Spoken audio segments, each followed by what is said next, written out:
तो हमने सभी मेसॉन्स के लिए पढ़ लिया था। हमने कहा था कि कोई भी बैरियन है तो वो 3 क्वार्क से मिलकर बनेगा। Happy Holi to all. हालांकि होली जा चुकी है लेकिन फिर भी बिलेटेड।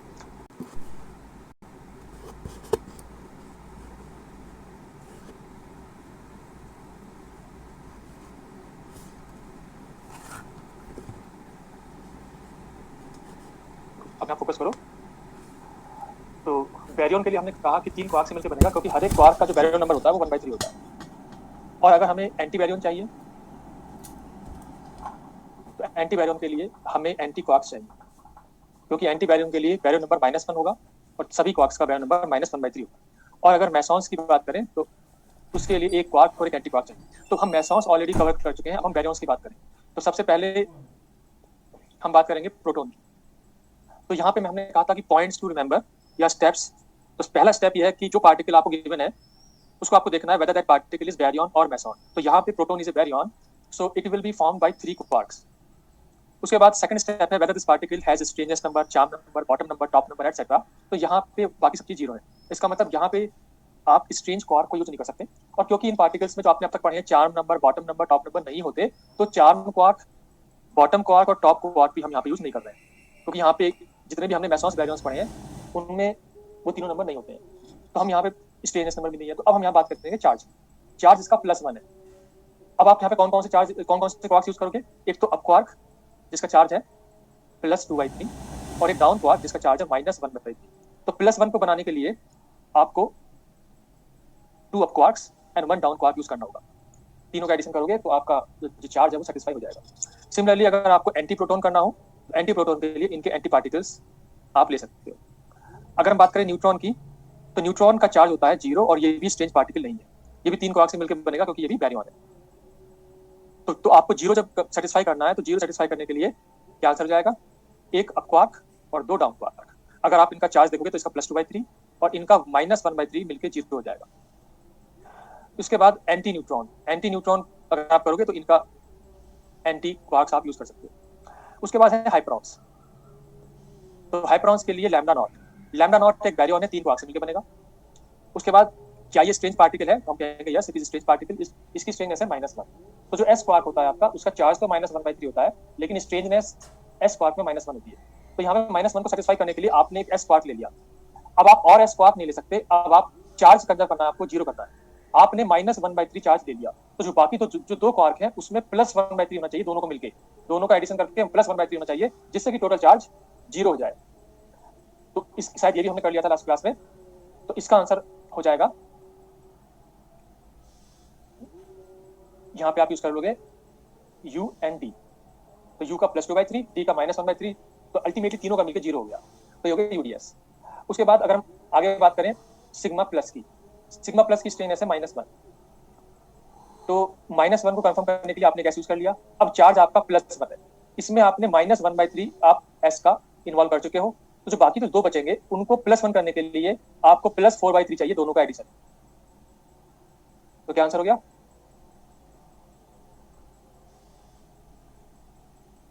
देखो आपने लिखा है एन का DDU होगा, तो एन का DDU या UDD एक ही बात है, या DUD, ठीक है। तो इसका ऑर्डर इंपॉर्टेंट नहीं है।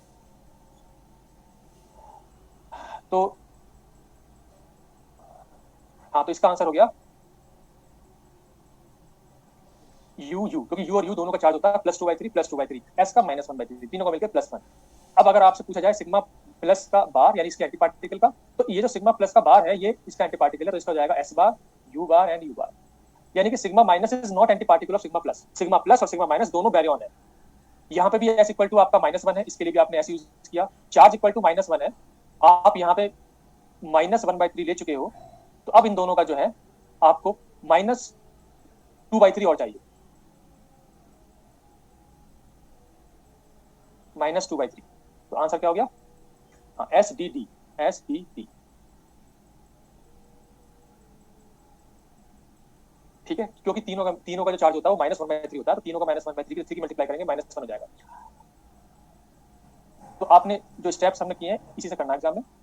इसके बाद अब हम आगे बढ़ते हैं। तो अब हम लेट्स से सिग्मा प्लस आप अपने आप कर लेना। अब मान लो काई माइनस है, इसकी स्ट्रेननेस है -2, तो -2 को सेटिस्फाई करने के लिए आपने 2s लिए, क्योंकि दोनों की -1 होती है स्ट्रेननेस, तो -2 आपने सेटिस्फाई कर दिया। अब चार्ज आपका है -1, आपने कितना चार्ज ले लिया इन दोनों का, आप -2/3 ले चुके हो, तो कितना और लें कि -1 बन जाए, तो -1/3 और चाहिए, तो -1/3 किसका हो जाएगा, बी का, क्योंकि आप और एस ले नहीं सकते, तो इसका आंसर हो जाएगा ये। ठीक है, तो जितने भी आंसर यहाँ पे आ रहे हैं वो ज्यादा सही है, तो ये हो गए। अब जो है, अब हम बात करते हैं नॉट की, इसकी स्ट्रेननेस भी -2 है, यानी कि आप अगर इनकी प्रॉपर्टीज अगर आपको याद नहीं हुई है तो फिर प्रॉब्लम है कि फिर आप क्वेश्चन नहीं कर पाएंगे। इनकी प्रॉपर्टीज क्वार्क्स की भी याद होनी चाहिए और पार्टिकल्स की भी। तो इनका इसकी स्ट्रेननेस -2 के लिए 2s, चार्ज आपको 0 करना है, आप इन दोनों का चार्ज कितना ले चुके हो, -2/3, तो कितना और लें कि 0 हो जाए, तो +2/3 और चाहिए, तो +2/3 हम देख चुके हैं यू का होता है। +2/3 चार्म का भी होता है, टॉप का भी होता है, पर क्योंकि इस पार्टिकल में चार्म नंबर और टॉप नंबर है नहीं, इसीलिए हम चार्म और टॉप ना लेके केवल अप ही लेंगे, तो इसका हो गया SSU, आप इसको SSU कह लो, SUS कह लो, या USS कह लो, एक ही बात। उसके बाद लास्ट में ओमेगा माइनस, ओमेगा माइनस की स्ट्रेननेस -3 होती है, तो इसको -3 को सेटिस्फाई करने के लिए, -3 को सेटिस्फाई करने के लिए यूनिट क्या होगा इसका आंसर, 3s, तो ये हो जाएगा S, S एंड S, और तीनों S से आपका चार्ज -1 भी सेटिस्फाई हो रहा है। तो ये हो गया आपका quark content for all the barriers. इसमें जो 1-2 बच रहे हैं, यानी कि एंटी पार्टिकल्स बच रहे हैं, वो आप अपने आप कर ही लेना। तो अल्टीमेटली क्वार्क कंटेंट हमने कर लिया है सभी हेड्रॉन्स का जो हमने अब तक पढ़े, सभी मेसॉन्स का और सभी बैरियर्स का।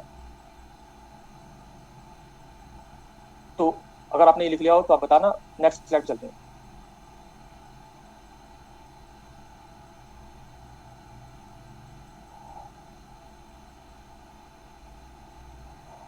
तो अगर, तो ये जो है नेक्स्ट स्लाइड में जो है सभी मेसॉन्स और सभी बैरियर्स का जो हमने अब तक किया है वो यहाँ पे हमने लिख दिया है।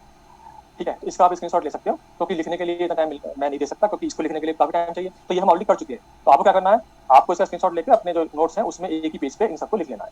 यहाँ पे बस डिफरेंट ये है कि जो आपका पाई नॉट और ईटा नॉट है, ठीक है, जिसका चार्ज 0 है, उसके लिए हमने कहा यू बार, डी बार या इनका लीनियर कॉम्बिनेशन, तो यहाँ पे हमने प्लस लिखा, यहाँ पे हमने माइनस लिखा केवल। और कुछ बुक्स में मतलब पाई नॉट में माइनस भी लिखा हुआ है, तो वो बहुत वो है, लेकिन एक्चुअली एग्जाम में ऐसा ऑप्शन नहीं आएगा कि माइनस भी हो प्लस भी हो। ठीक है, तो अल्टीमेटली केवल ये दोनों मतलब कंफ्यूज कर सकते हैं, अदरवाइज बाकी सब में कोई दिक्कत नहीं है।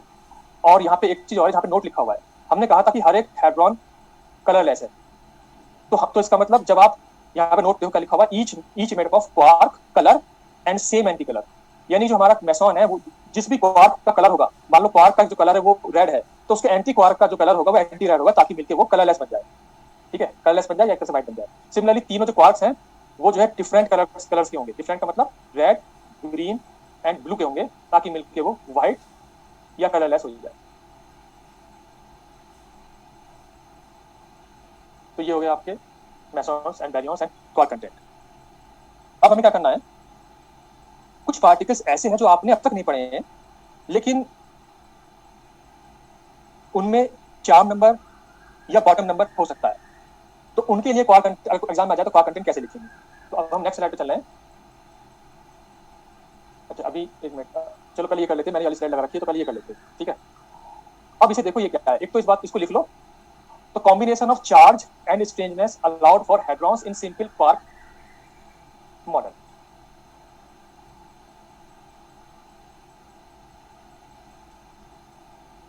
हाँ ये आप देखो, हैप्पी यादव जो है, जो भी है आपका जो क्वेरी है वो ये है, और आप बिल्कुल सही कह रहे हो। मैंने भी ये पढ़ा है कि कुछ बुक में बॉटम नंबर का जो बॉटम क्वार्क का जो बॉटम नंबर होता है वो +1 मैंने भी देखा है, लेकिन आप -1 ही याद रखो। ठीक है, जैसे मैंने अभी कहा कि पाई नॉट के लिए, पाई नॉट के लिए मैंने यहाँ पे माइनस भी देखा है, बीच में माइनस भी देखा है कुछ बुक्स में। ठीक है, तो ये बहुत कंट्राडिक्टरी है, कुछ बुक्स में प्लस कुछ में माइनस। ठीक है, तो अल्टीमेटली जो टेबल में लिखा है वो आप वही याद रखो, मतलब वो गलती से नहीं लिखा गया है, वो मैंने मतलब वही है इसका आंसर। ठीक है, अब हम आगे चलते हैं। तो अब इस टेबल पर फोकस करो, यहाँ पे हम क्या कहना चाह रहे हैं। हम ये कहना चाह रहे हैं कि अगर क्वेश्चन ऐसा आता है, वो कहता है कोई बैरियन है, let's say baryon X has strangeness number equal to 0। ठीक है, what are the possible charge states. तो ये टेबल जो है, आप एक बार इस टेबल को लिख लो। हमने क्या लिखा यहाँ पे, combination of charge and strangeness allowed for hadrons in a simple quark model, यानी कि बैरियंस और मेसॉन्स के लिए पॉसिबल वैल्यूज या possible combination of strangeness and charge. ठीक है, तो एक बार से आप लिख लो, उसके बाद हम स्टार्ट करते हैं। और राइट साइड में लिखा हुआ है, नोट करके, corresponding I3 can be calculated by Gell-Mann Nishijima formula. और जेलमैन यहाँ पे कौन सा, एक्सटेंडेड वाला, एक्सटेंडेड। या आप जो है बल्कि एक्सटेंडेड नहीं, क्योंकि यहाँ पे हम बात उन पार्टिकल्स की कर रहे हैं जिनमें charm number, bottom number, top number नहीं है, ठीक है। अभी केवल उन्हीं की बात कर रहे हैं जो आपने अब तक पढ़े हैं, ठीक। इसीलिए यहाँ पे charm number, bottom number, top number की बात करिए इस टेबल पे। तो अब देखो क्वेश्चन कैसे आ सकता है। मान लो उसने कहा कि कोई पार्टिकल एक्स एक बैरियन है, इसकी स्ट्रेंजनेस 0 है, what is the possible values of charge Q, ये क्वेश्चन है। कैसे करोगे इसे? तो इसको ऐसे करेंगे कि क्योंकि ये बैरियन है, तो ये 3 क्वार्क से मिलकर बनेगा, ठीक है। अब 3 क्वार्क से मिलकर, अब यहाँ पे स्ट्रेंजनेस 0 है, अगर स्ट्रेंजनेस 0 है तो you can not use S quark, S quark को आप यूज नहीं कर सकते। तो आप क्या यूज करोगे? और बॉटम क्वार्क, टॉप क्वार्क और चार्म क्वार्क भी नहीं करोगे, क्योंकि उसकी बात नहीं हो रही, यहाँ पे स्ट्रेंजनेस की बात हो रही है। तो एस क्वार्क अगर नहीं करोगे तो आप यू और डी की बात करोगे। अगर आपने तीनों यू ले लिए तो आपके पास जो चार्ज होगा, मैक्सिमम पॉसिबल चार्ज, वो जाएगा +2, maximum possible charge will be +2। देखो मैं तो काफी तेज बोल रहा हूँ, अब जो है आपको आवाज नहीं आ रही है, थोड़ी कम आ रही है, तो कैसे करें, है ना। वैसे तो अब यहाँ पे देखो, हमने कहा कि मैक्सिमम पॉसिबल चार्ज +2 होगा, क्योंकि जो आपके पास यू और डी क्वार्क है उनके लिए जो चार्ज होता है वो +2/3 और -1/3 होता है, और आप ऐसे ले नहीं सकते क्योंकि s = 0 करना है। तो +2 इज द मैक्सिमम पॉसिबिलिटी। उसके बाद और क्या क्या पॉसिबल है? अगर आपने 2 यू और 1 डी ले लिया तो चार्ज कितना हो जाएगा? तो यहाँ पे 4/3 -1/3 हो जाएगा +1, ये हो जाएगा +1। अगर आपने 1 यू और 2 डी ले लिए तो कितना हो जाएगा? 0। और अगर आपने तीनों डी ले लिए तो कितना हो जाएगा? -1। तो पॉसिबिलिटीज क्या हो गई? तो पॉसिबिलिटीज चार्ज की हो गई +2, +1, 0 एंड -1। यही हमने टेबल में लिखा है, ठीक है। इस तरह से आप सभी पॉसिबिलिटीज को अपने आप कर सकते हो। अगर बाई चांस कोई बैरियन है s = -1 है, अच्छा इसमें पार्टिकल्स कौन कौन से हो गए? अब अगर आप क्वेश्चन आ जाए कि कौन कौन से पार्टिकल्स पॉसिबल है, तो अगर +2 वाला है तो इसके लिए पार्टिकल डेल्टा ++ है, जो हम आगे पढ़ेंगे। अगर +1 है तो ऐसा पार्टिकल प्रोटॉन भी है और डेल्टा प्लस भी है, जिसमें स्टेनलेस 0 है और जो है बैरियन है, ठीक है। और अगर 0 वाला करना हो तो आंसर क्या होगा? तो आपका न्यूट्रॉन भी हो सकता है और लैम्डा नॉट भी हो सकता है। और अगर -1 वाला हो तो क्या होगा? तो आपने अभी तक -1 वाला पार्टिकल पढ़ा नहीं है, जिसके स्टेनलेस 0 हो जाए, बैरियन हो, उसके लिए है डेल्टा माइनस, ठीक है। तो अल्टीमेटली इस तरह से क्वेश्चन बन सकते हैं, ठीक है। अब मैं एक एग्जांपल यहाँ पे मैसॉन की भी ले लूं, ठीक है। तो लेट्स से हम बात करना चाह रहे हैं किसी मैसॉन की, let's say x is A Mason जिसकी स्ट्रेननेस मान लो -1 है। एक ऐसा मैसॉन जिसकी स्ट्रेननेस -1 है, जो कि यहाँ पे टेबल में दिख रही है नंबर 3 पे -1। तो what are the possible values of charges, इसे कैसे करोगे? तो यहाँ पे कैसे करना है, आप एक क्वार्क और एक एंटी क्वार्क लोगे, ठीक है। अगर s = -1 को सेटिस्फाई करना है तो क्वार्क की जगह पे क्या लोगे? एक s क्वार्क। तो आपने s = -1 सेटिस्फाई कर दिया। अब जो एंटी क्वार्क है उसमें आप एंटी s नहीं ले सकते। अब पॉसिबिलिटीज क्या होंगी? अब पॉसिबिलिटीज ये होंगी कि s के साथ आप d बार भी ले सकते हो और s के साथ आप u बार भी ले सकते हो। These are the two possibilities, क्योंकि आप s बार और नहीं ले सकते, क्योंकि अगर s बार ले लिया तो आपका जो s है वो सेटिस्फाई नहीं होगा। तो ultimately what are the possible charges? तो अगर आप चार्ज की बात करोगे तो अगर s और d बार किया आपने तो s का चार्ज -1/3 और d का होता है -1/3, d बार का +1/3, दोनों का मिलकर 0। अगर आपने s u बार किया तो ये होता है -1। तो आपके पास 0 और -1 आ रहे हैं, और यही जो है हमने इस टेबल में दिखा रखा है। अल्टीमेटली इस टेबल को की जो और यहाँ पे जो रोज हैं उनको आप अपने आप सेटिस्फाई करके देखना, ठीक है। क्वेश्चंस अब यहाँ पे मैं इस बात पे आ जाऊँ कि जो यहाँ पे लिखा हुआ है नोट लिखा हुआ है corresponding I3 can be calculated by Gell-Mann. तो हम I3 कैसे निकाल सकते हैं? I3 कैसे निकालेंगे? तो अब मैं एग्जांपल लेता हूं, मान लो बैरियन की जिसका स्ट्रेननेस 0 है, या चलो मैं कोई दूसरा एग्जांपल लेता हूं। नेक्स्ट स्लाइड पे हम I3 कैसे निकालेंगे, ठीक है, जेलमैन फार्मूला से।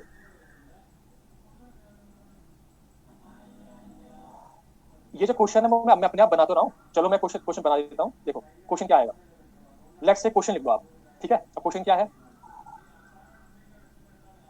इफ ए पार्टिकल x, या पार्टिकल भी ना कह के हम कह दें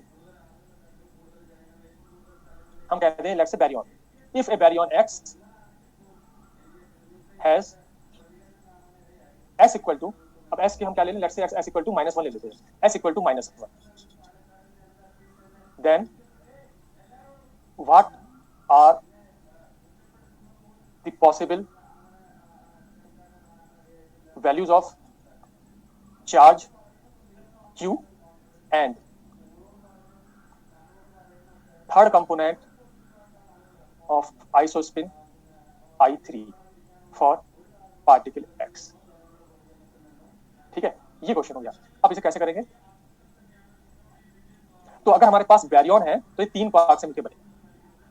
अगर हमारे पास S इक्वल टू -1 है इस बैरियन का, उसके लिए आपको एक S यूज करना ही है, एक S को आपको यूज हमेशा करना है। तो अब आपके पास 2 अननोन बचे जिसको आपको फिल करना है। अब यहाँ पे और कुछ बात की नहीं है, 4 number, bottom number, top number की, तो आप ये मान के चलो वो तीनों जीरो है। तो अब अल्टीमेटली आप क्या यूज कर सकते हो S के साथ? तो अब आप यहाँ पे कर सकते हो S के साथ जो पॉसिबिलिटीज है वो क्या है, या तो दोनों U ले लो, या दोनों D ले लो, या एक U एक D ले लो। ये 3 पॉसिबिलिटी होगी। आपको S को यूज करना ही है एक, बाकी जो 2 फिल ब्लैंक्स है उनको फिल करना है। तो यहाँ पे जो चार्ज पॉसिबल हो गया वो क्या क्या हो गया? पहले वाले केस में तो आपका हो गया +1, सेकंड केस में हो गया -1, और थर्ड केस में हो गया 0। These are the 3 possible charge states. अब अगला क्वेश्चन है what are the possible I3 values. तो I3 को निकालने के लिए आप जेलमैन फॉर्मूला यूज कर लो। हमारे पास है Q equal to I3 plus B plus S/2। अब यहाँ पे आप क्या करोगे, बारी बारी से आप Q की वैल्यूज रखोगे। ठीक है, let's say for Q equal to +1, Q equal to +1 आपने रखा और उससे आपको I3 निकालना है। और ये आपको पता ही है कि B इक्वल टू 1 रखना है क्योंकि ये बैरियन है पार्टिकल, और S इक्वल टू -1 रखना है क्योंकि ये ऑलरेडी दे रखा है क्वेश्चन में। अब आप I3 निकाल लोगे तो Q इक्वल टू +1 के लिए, और तो यहाँ से I3 की वैल्यू क्या आ गई, I3 की वैल्यू आ गई, हम कह सकते हैं Q minus B plus S/2, इसको यूज कर सकते हो। तो यहाँ से I3 की वैल्यू आ गई आपकी 1 माइनस, और ये जो है B की वैल्यू 1 है और S की वैल्यू -1 है, तो 0 हो गया, अल्टीमेटली 1 ही आ गई। ठीक है, क्योंकि B अगर 1 है और S इक्वल टू -1 है तो अल्टीमेटली I3 Q के बराबर हो गया। ठीक है, ऐसे ही अगर आप जो है Q इक्वल टू -1 करोगे तो I3 भी आपका -1 हो जाएगा। अगर आप Q इक्वल टू 0 करोगे तो I3 भी आपका 0 हो जाएगा। और यहां से अगर आपसे पार्टिकल्स पूछे कौन कौन से पार्टिकल्स हैं ये, तो ऐसे पार्टिकल्स जिनका स्ट्रेननेस -1 है और थर्ड कंपोनेंट ये है वो आपको पता है, जिसका +1 है वो सिग्मा प्लस है, जिसका -1 है वो सिग्मा माइनस है, और जिसका 0 है वो सिग्मा 0 है। ये तीनों पार्टिकल्स बैरियन है जिनका स्ट्रेननेस नंबर -1 होता है और थर्ड कंपोनेंट 1 0 -1 होता है। तो इस तरह से कोई भी कोई क्वेश्चन अगर आता है स्टेटमेंट वाइज तो आप यहाँ से इस तरह से कर सकते हो। ठीक है, तो अगर ये समझ में आ गया तो आगे चलें। अब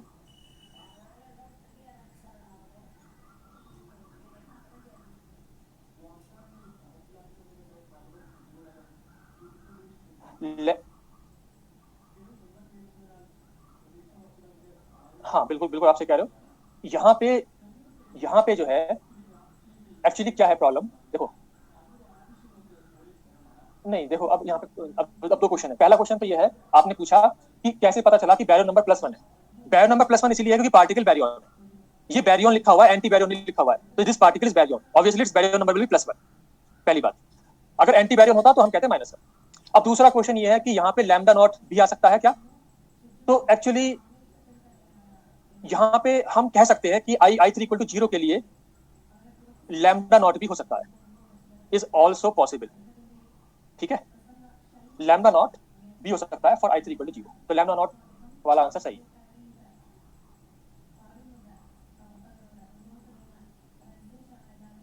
SUU +1 कैसे हुआ?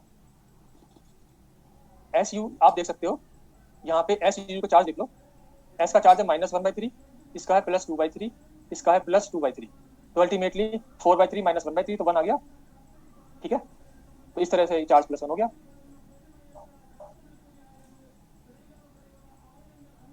तो अब हम आगे चलते हैं। तो यहाँ पे जो है जो आपकी टेबल थी उसमें आप देख सकते हो ये सेटिस्फाई हो रहा है।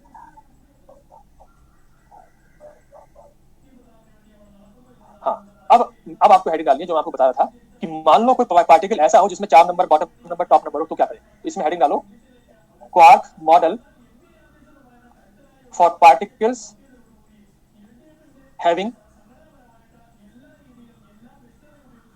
Bottom number and 4 number. ठीक है, तो ऐसे ऐसे कुछ पार्टिकल्स हैं, और यहाँ पे ये मान के चलो कि top number equal to 0 for these particles. इनके लिए टॉप नंबर 0 है, जो भी दे रखा है आपको आपको उसी को मानना है। अगर टॉप नंबर नहीं दिया हुआ तो उसको मानो कि टॉप नंबर 0 है। अगर स्ट्रेननेस नंबर है तो ठीक है दे रखा होगा, और अगर नहीं दिया है तो स्ट्रेननेस नंबर भी 0 मानोगे। अपने आप जो है ये नहीं मानोगे कि ये तो दिया ही नहीं है, तो हम क्या करें? ठीक है, तो अब ऐसे कुछ पार्टिकल्स हैं, जैसे फॉर एग्जाम्पल एक हमारे पास है D0। तो D0 के लिए हमें दे रखा है, यहाँ पे हम लिख रहे हैं 4 नंबर, यहाँ पे हम लिख रहे हैं स्ट्रेननेस नंबर,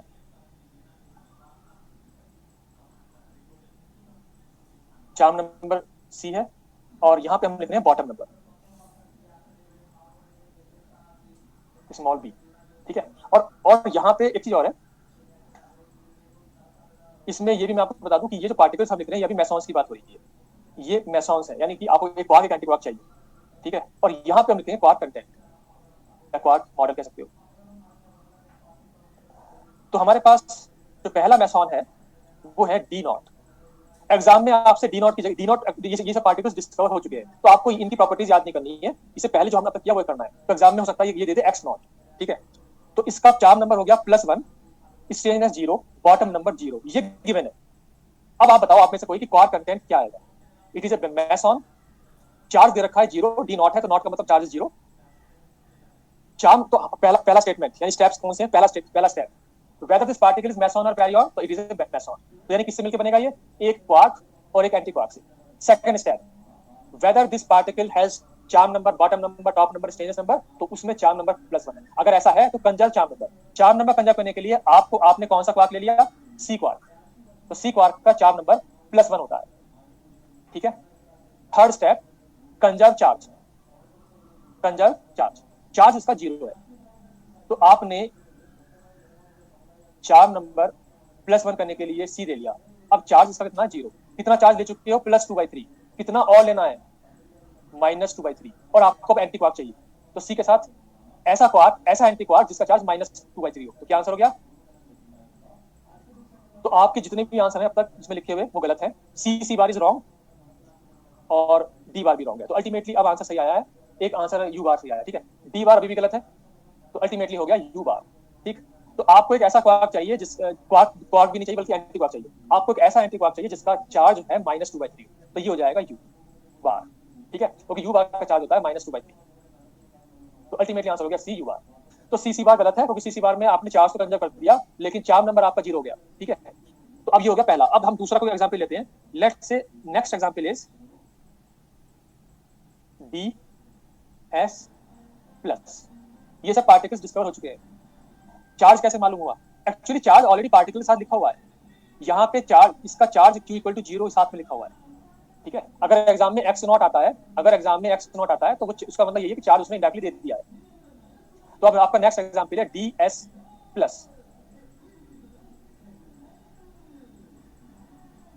यहाँ पे बैरियर नंबर गिवन नहीं है, बॉटम नंबर गिवन है, ठीक है।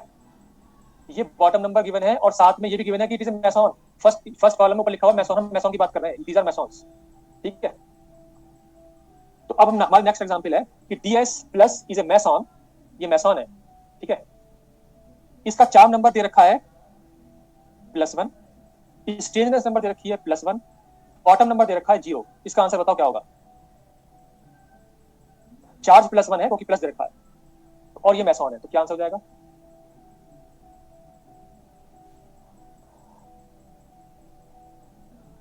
ठीक है। तो अभी ये दोनों आंसर सही है। तो सबसे पहले ये मेसॉन है, एक क्वार्क एंटी क्वार्क चाहिए। उसके बाद इसमें चार्म नंबर, स्ट्रेंजनेस नंबर आप कंजर्व करो। अगर चार्म नंबर आपका +1 है तो उसके लिए आपने क्या लिया, चार्म क्वार्क। अगर स्ट्रेंजनेस नंबर आपका +1 है तो आप +1 के लिए कौन सा लोगे, S बार, क्योंकि एंटी क्वार्क चाहिए और S बार का स्ट्रेंजनेस नंबर -1 होता है और चार्ज ऑलरेडी कंजर्व हो चुका है। चार्ज आपका +1 है, वो प्लस हो चुका है। अगर आप चार्ज देखोगे तो इसका +2/3 होता है, इसका +1/3 होता है, क्योंकि S का -1/3, S बार का +1/3, तो ये +1 सेटिस्फाई हो चुका है। तो इसका आंसर हो गया C S बार। अब एक एग्जांपल और ले लेते हैं, नेक्स्ट है आपका B0S, ये भी मेसॉन है। इसका चार्म नंबर तो 0 है, स्ट्रेंजनेस नंबर +1 है, चार्म नंबर बॉटम नंबर -1 है। इसका आंसर बताओ,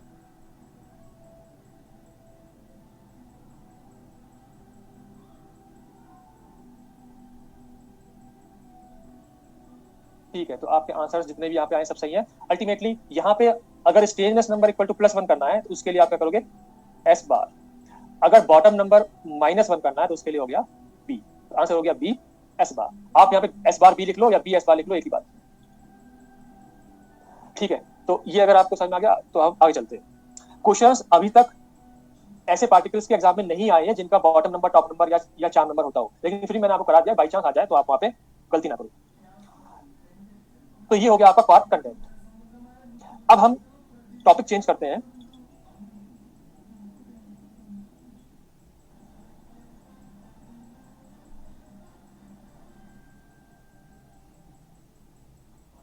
तो नेक्स्ट स्लाइड है आपकी, बल्कि हाँ कुछ क्वेश्चंस भी कर लेते हैं, क्योंकि क्वेश्चंस ये वाला जो पेज 12 है ये तो आसान है, जो पेज 12 वाले क्वेश्चन है ये तो आसान है, आपकी बुकलेट में है, इन सबको आप कर लेना, ठीक है। तो सबसे पहले क्वेश्चन नंबर 1 का आंसर बता दो, बाकी तो सब हम कर चुके हैं। क्वेश्चन नंबर 1 का आंसर क्या हो गया? विच of the following functions describes the nature of the interaction potential between two quarks in A nucleon. ठीक है, तो इसका आंसर आपने सही बताया, बी हो गया। ये हमने पढ़ा था कि -a/r plus b r, where a and b are constants. बाकी जो है क्वेश्चन नंबर 8, 9, 10, 11, 12 ये आप लोग मार्क कर लो अपने बुकलेट में, इसको आप कर लेना। और वैसे तो हम इसमें कर ही चुके हैं, यहाँ पे सिग्मा प्लस के लिए हम कर चुके हैं, हम के प्लस के लिए कर चुके हैं, ठीक है, प्रोटॉन के लिए कर चुके हैं, ओमेगा माइनस के लिए कर चुके हैं, और लास्ट क्वेश्चन नंबर 12 का आंसर भी कर चुके हैं। क्वेश्चन नंबर 12 का आंसर बताओ, isospin and baryon number b of up quark. Question number 12 का आंसर बताना आपको, अप क्वार्क के लिए बैरियो नंबर कितना है और आइसोस्पिन आई कितना है। तो बैरियो नंबर हमने कहा सभी क्वार्क्स का 1/3 होता है, तो बैरियो नंबर तो हो गया 1/3। अब आइसोस्पिन की बात करें तो हमने क्या कहा था कि जो अप क्वार्क और डाउन क्वार्क है ये दोनों डबलेट बनाते हैं, और अगर डबलेट बनाते हैं तो 2i + 1 = 2, i will be equal to half। इसका आंसर डी हो गया। डबलेट बनाते हैं, और याद करने के लिए इनका जो चार्ज है, सॉरी चार्ज तो चार्ज का डिफरेंट होता है, इनका जो मास है वो ऑलमोस्ट सेम होता है, ठीक है, और स्ट्रेननेस दोनों की सेम होती है 0, तो अल्टीमेटली इसका आंसर डी हो जाएगा। अब हम नेक्स्ट स्लाइड पे चलते हैं। नेक्स्ट क्वेश्चन है आपका पेज नंबर 39, क्वेश्चन नंबर 5। इसका आंसर बताना, the nucleus of the atom B94 consist of how many up quarks and how many down quarks. Answer होगा इसका,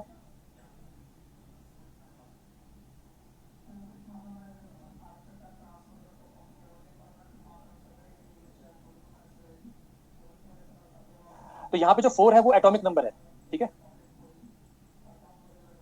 तो इसमें आपके पास Z = 4 है, इसका मतलब कितने प्रोटॉन्स है? 4 प्रोटॉन्स। और कितने न्यूट्रॉन है? 5 न्यूट्रॉन्स।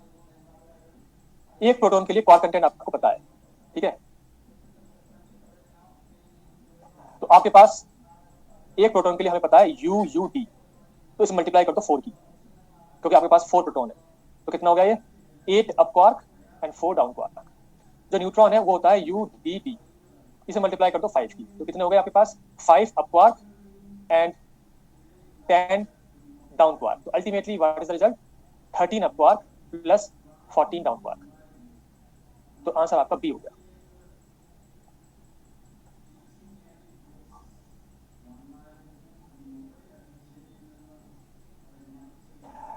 ठीक है, तो आगे चलते हैं।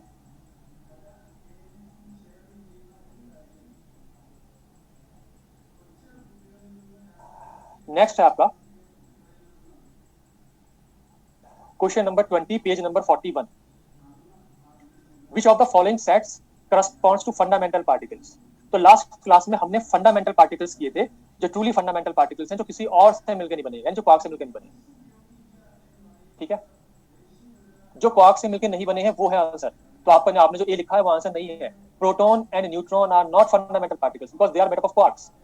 तो उसके लिए हमने लास्ट क्लास में टेबल लिखी थी, जहां पे हमने सभी एक्सचेंज पार्टिकल्स को इन्वॉल्व किया था, 3 generations of electrons and 3 generations of quarks को इन्वॉल्व किया था, और साथ में हिग्स बोसॉन को यूज किया था। तो अल्टीमेटली आंसर आपका सी हो गया। इलेक्ट्रॉन, फोटोन एंड न्यूट्रिनो ये किसी और से मिलकर नहीं बने, ठीक है। जबकि यहाँ पे प्रोटॉन, न्यूट्रॉन क्वार्क से मिलकर बने, ये हाइड्रॉन्स हैं। उसके अलावा मेसॉन भी क्वार्क से मिलकर बने, तो ये आपके आंसर नहीं है। अब नेक्स्ट क्वेश्चन है आपका क्वेश्चन नंबर 24, ये भी पेज नंबर 41 पे है, गेट 2014। इसका आंसर बताओ। यहाँ पे मैं आपको बता दूं, यहाँ पे इसमें एक मिस्टेक है, उसे कर लो। यहाँ पे जो क्यू है वो 3 क्यू होंगे, 4 नहीं, एक को हटा दो, ठीक है। तो आपके पास 3 क्वार्क स्टेट है, 3 क्वार्क स्टेट है denoted by x, can not B a possible Baryon. तो ये अगर 3 क्वार्क स्टेट है तो obviously that particle is a Baryon, जो 3 क्वार्क से मिलकर बना है। तो इलेक्ट्रिक चार्ज कौन सा पॉसिबल है? बल्कि इसमें लिखा है the possible electric charge is indicated in the superscript, ठीक है। तो कौन सा द कॉरेस्पॉन्डिंग, हाँ कैन नॉट लिखा, सॉरी कैन नॉट है, कौन सा नहीं है पॉसिबल। तो क्या आंसर हो गया इसका? तो आपने सबका आंसर डी सही है, क्योंकि हम अभी टेबल लिख चुके हैं। कोई, अब यहाँ पे इन्होंने स्ट्रेंजनेस की बात नहीं करी है, स्ट्रेंजनेस कुछ भी हो, चार्म नंबर कुछ भी हो, बॉटम नंबर कुछ भी हो, टॉप नंबर कुछ भी हो, क्वेश्चन है कि सभी पॉसिबिलिटीज के लिए चार्ज कितना है। तो हमारे पास चार्ज है कितने, सॉल्यूशन देखो कैसे करेंगे। हमारे पास कौन कौन से पॉसिबल चार्ज है। अगर हम अप क्वार्क, चार्म क्वार्क और टॉप क्वार्क की बात करें तो इनके लिए जो क्यू है वो है +2/3। अगर हमारे पास डाउन क्वार्क, स्ट्रेंज क्वार्क और बॉटम क्वार्क है तो इनके लिए चार्ज है -1/3। तो पॉसिबिलिटीज क्या हो गई, पॉसिबिलिटीज ये हो गई कि आप दो क्वार्क ऐसे ले लो, आप जो तीनों क्वार्क ऐसे लो जिनका चार्ज +2/3 है, तो ये पॉसिबिलिटी है। एक पॉसिबिलिटी है चार्ज हो जाएगा +2। आप एक पॉसिबिलिटी ऐसी है कि दो दो तो ले लो आप +2/3 के और 1 ले लो आप -1/3 का, तो आंसर हो गया +1। तीसरी पॉसिबिलिटी ये है कि आप एक ले लो +2/3 का और 2 चार्ज ले लो -1/3 के, तो ये हो गया। क्योंकि यहाँ पे strangeness, bottom, charm number, bottom number, ये तो बताया नहीं है, तो आप सभी पॉसिबिलिटीज लोगे तो सिर्फ दो ही पॉसिबल चार्जेस हैं, उन्हीं को आप ले रहे हो, ये हो गया 0। और लास्ट आपने लिया जब आपने तीनों ही -1/3 लिखे, तो आपने किया -1। तो ये सब पॉसिबिलिटी है, आपके पास -2 की पॉसिबिलिटी नहीं है, तो ये आंसर जाएगा x माइनस। अगर इसमें कोई कंडीशन लगा देते, मान लो s = -1, मान लो चार्म नंबर = +2 या सॉरी +1 या +2 ही सही, तो अल्टीमेटली कंडीशन लगने के बाद फिर हम उस हिसाब से जो है क्वार्क लेते, ठीक है। अब हम आगे चलते हैं।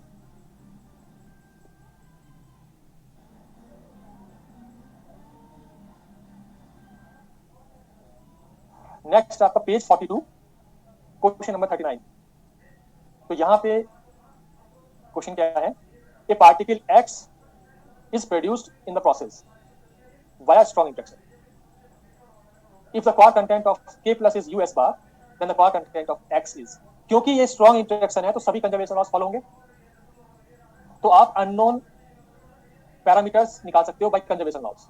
सबसे पहले देखो कि जो पार्टिकल X है उसका चार्ज कितना होगा, तो अगर इसका +1 है, इसका +1 है, इसका भी +1 है, तो जो अननोन पार्टिकल है उसका चार्ज कितना हो जाएगा, +1। उसके बाद आप देखो क्या ये पार्टिकल बैरियन है कि नहीं, तो इसका बैरियन नंबर अगर आप कंसिडर करोगे तो K is meson, pi is meson, तो अल्टीमेटली बैरियन नंबर जो है वो +1 आ रहा है X का। तो बैरियन नंबर कंसिडर करने के लिए लेफ्ट साइड में अगर एक बैरियन है तो राइट साइड में भी, प्रोडक्ट्स में भी एक बैरियन होगा। इसका मतलब अगर बैरियन है तो ये 3 क्वार्क से मिलकर बनेगा, ये मेसॉन नहीं है, इसका मतलब ऑप्शन नंबर डी और ऑप्शन नंबर ए नहीं है। अब अगर 3 क्वार्क से मिलकर बनना है और चार्ज को +1 होना है, तो वैसे तो आंसर अभी भी आंसर नहीं आया, क्योंकि चार्ज को +1 होना है तो बी और सी दोनों का चार्ज +1 है, तो आप स्ट्रेंजनेस नंबर और सेटिस्फाई कर दो, क्योंकि स्ट्रॉन्ग इंटरेक्शन में स्ट्रेंजनेस नंबर कंजर्व होता है। तो आपने यहाँ पे क्या किया, स्ट्रेंजनेस नंबर सेटिस्फाई किया। तो स्ट्रेंजनेस नंबर जब आप करोगे तो ये हो जाएगा आपका 0 0, इसका +1, तो x की स्ट्रेंजनेस आपकी है -1। इसका मतलब आपका जो एक क्वार्क s होना चाहिए, तो इसका आंसर सी हो गया, ठीक है। अब अगर मैं आपसे क्वेश्चन पूछूं कि ये पार्टिकल x कौन सा हो सकता है, आंसर तो यहाँ पे आ गया, क्वार्क कंटेंट तो आ गया, ये पार्टिकल कौन सा हो सकता है जिसकी स्ट्रेंजनेस -1 हो, जिसका चार्ज +1 हो, ठीक है। तो आपने आंसर सही बताया, sigma plus.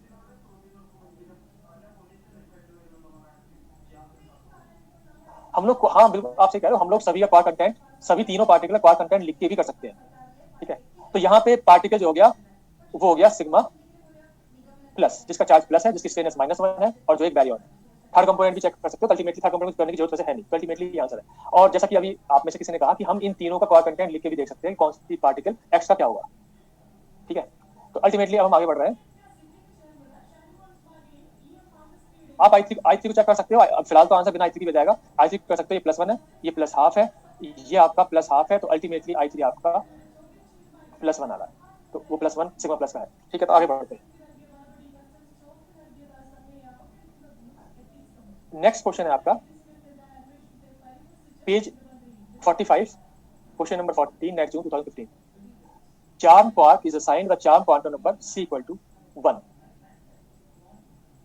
How should the Gell-Mann-Nishijima formula for electric charge be modified for 4 flavors of quark?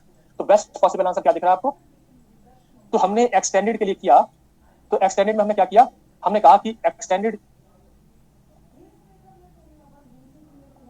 Gelman जो फॉर्मूला है, निशिजिमा फॉर्मूला, वो होता है Q = I3 plus Baryon number plus strangeness number plus charm number, bottom number, top number upon 2। अब ये कहता है कि अगर अगर अगर ये बात कर रहा है चार्म क्वार्क की, फॉर चार्म क्वार्क, तो चार्म क्वार्क के लिए आप कह सकते हो कि बॉटम नंबर और टॉप नंबर 0 जाएगा, वैसे तो SB 0 होना चाहिए, पर यहाँ पे बेस्ट पॉसिबल आंसर पूछा है, कहने का मतलब आंसर वो वाला होगा जिसमें सभी प्लस होंगे, तो इसका डी आंसर हो जाएगा। ठीक है, तो अब हम आगे बढ़ते हैं।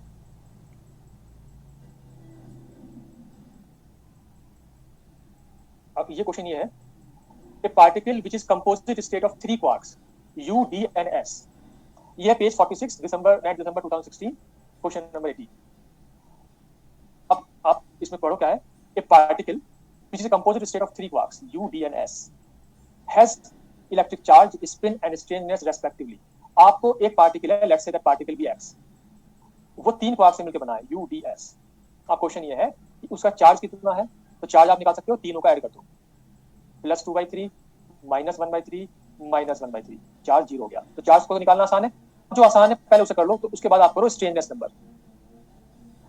स्ट्रेंजनेस नंबर जो है वो यहाँ पर जाएगी 0 + 0 -1, तो 0 और -1 वाला आंसर आपका लग रहा है। तो आप देख सकते हो आपके जो आंसर है उसमें 0 और -1 आपके बी और सी ऑप्शन में है। अब आपको स्पिन देखनी है, तो आप में से कोई बता सकता है इसका आंसर क्या हो जाएगा?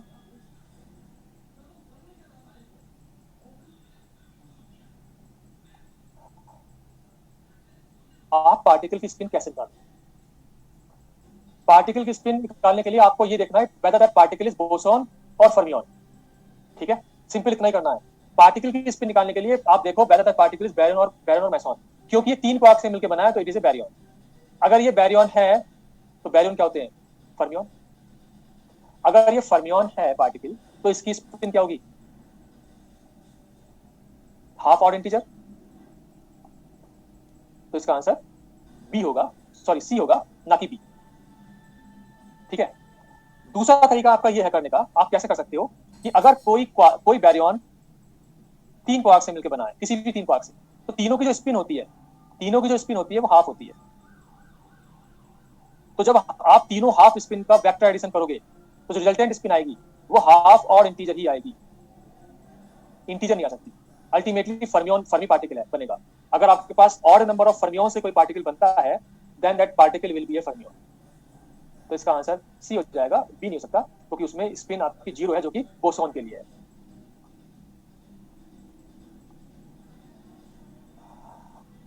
तो अगर ये हो गया तो आगे चले। हाँ, अगर इवन फर्मियन होते तो बोसॉन हो जाता, यानी कि मेसॉन के केस में एक क्वार्क एक एंटी क्वार्क होता है, एंटी क्वार्क की स्पिन भी सेम होती है, ठीक है, particle anti particle spin same होती है। तो अगर मेसॉन होता तो बोसॉन होता, क्योंकि क्वार्क एंटी क्वार्क की स्पिन मिलकर इंटीजर बन जाती। ठीक है, तो आप यहाँ पे लिख सकते हो, अगली बार क्वेश्चन आता है मेसॉन का और उसके लिए स्पिन पूछे, मेसॉन अगर होता तो स्पिन पूछे, तो वो जो है इंटीजर आता, और वो जो है एक क्वार्क और एक एंटी क्वार्क से मिलकर बनता, और दोनों की स्पिन हाफ होती है, दोनों की स्पिन हाफ होती है। तो spin can never be negative, anti quark की भी हाफ होगी, बिकॉज पार्टिकल एंटी पार्टिकल दोनों की सेम होती है। अब हम नेक्स्ट क्वेश्चन चलते हैं। एक क्वेश्चन यहाँ पे रह गया है, मैं जरा देखूं कौन सी स्लाइड में रह गया क्वेश्चन, या तो मैंने यहाँ पे इन्वॉल्व नहीं किया उससे, तो वो रह गया है, तो उसको और मैं आपको बता देता हूँ कौन सा क्वेश्चन करना है हमें। एक काम करते हैं, एक स्लाइड यहाँ पे इंट्रोड्यूस करते हैं, ये क्वेश्चन और कराना है।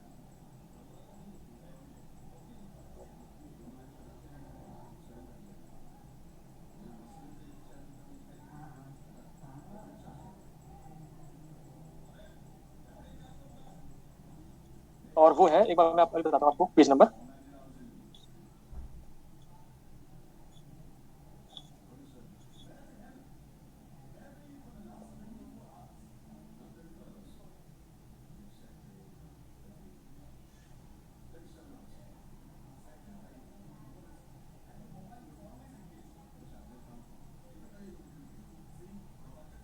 हाँ, ये है page number 40, question number 15।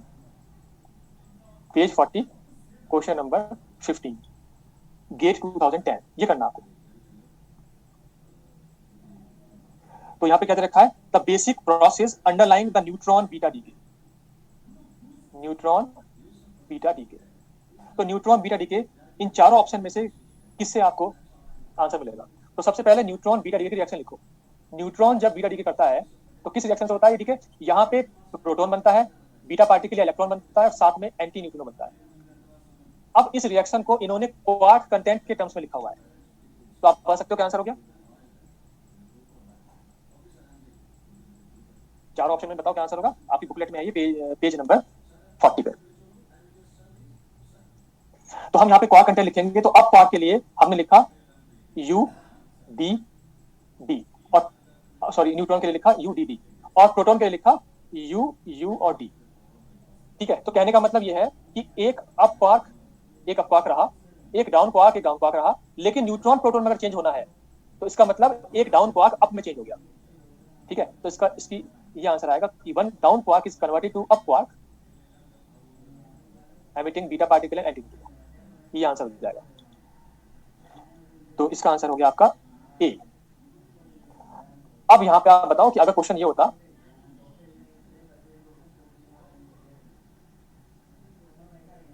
D क्यों नहीं हो सकता, आप खुद बताओ डी क्यों होगा।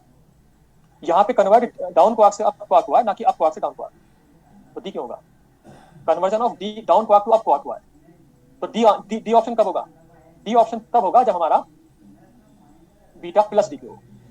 बीटा प्लस डीके में क्या होता है, बीटा प्लस डीके में बीटा प्लस बनता है और जेड इज रिड्यूस बाय 1।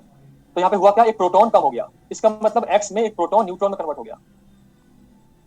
अगर प्रोटॉन न्यूट्रॉन में कन्वर्ट हो गया तो यहाँ पे आंसर डी वाला आ जाएगा। तो यहाँ पे हो गया यू यू डी और ये हो जाएगा यू डी टी। तो यहाँ पे डाउन क्वार्क और अप क्वार्क तो सेम रहे, लेकिन एक डाउन क्वार्क एक अप क्वार्क डाउन में चेंज हो गया। तो इसके लिए ऑप्शन नंबर डी आएगा।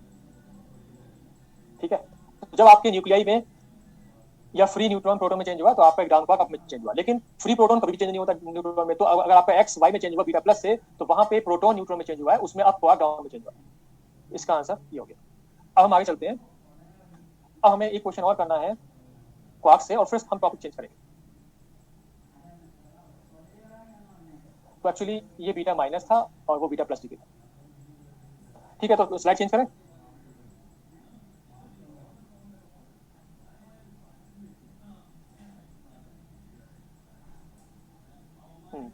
अब आपको करना है page number 45 question number 9 NET June 2040।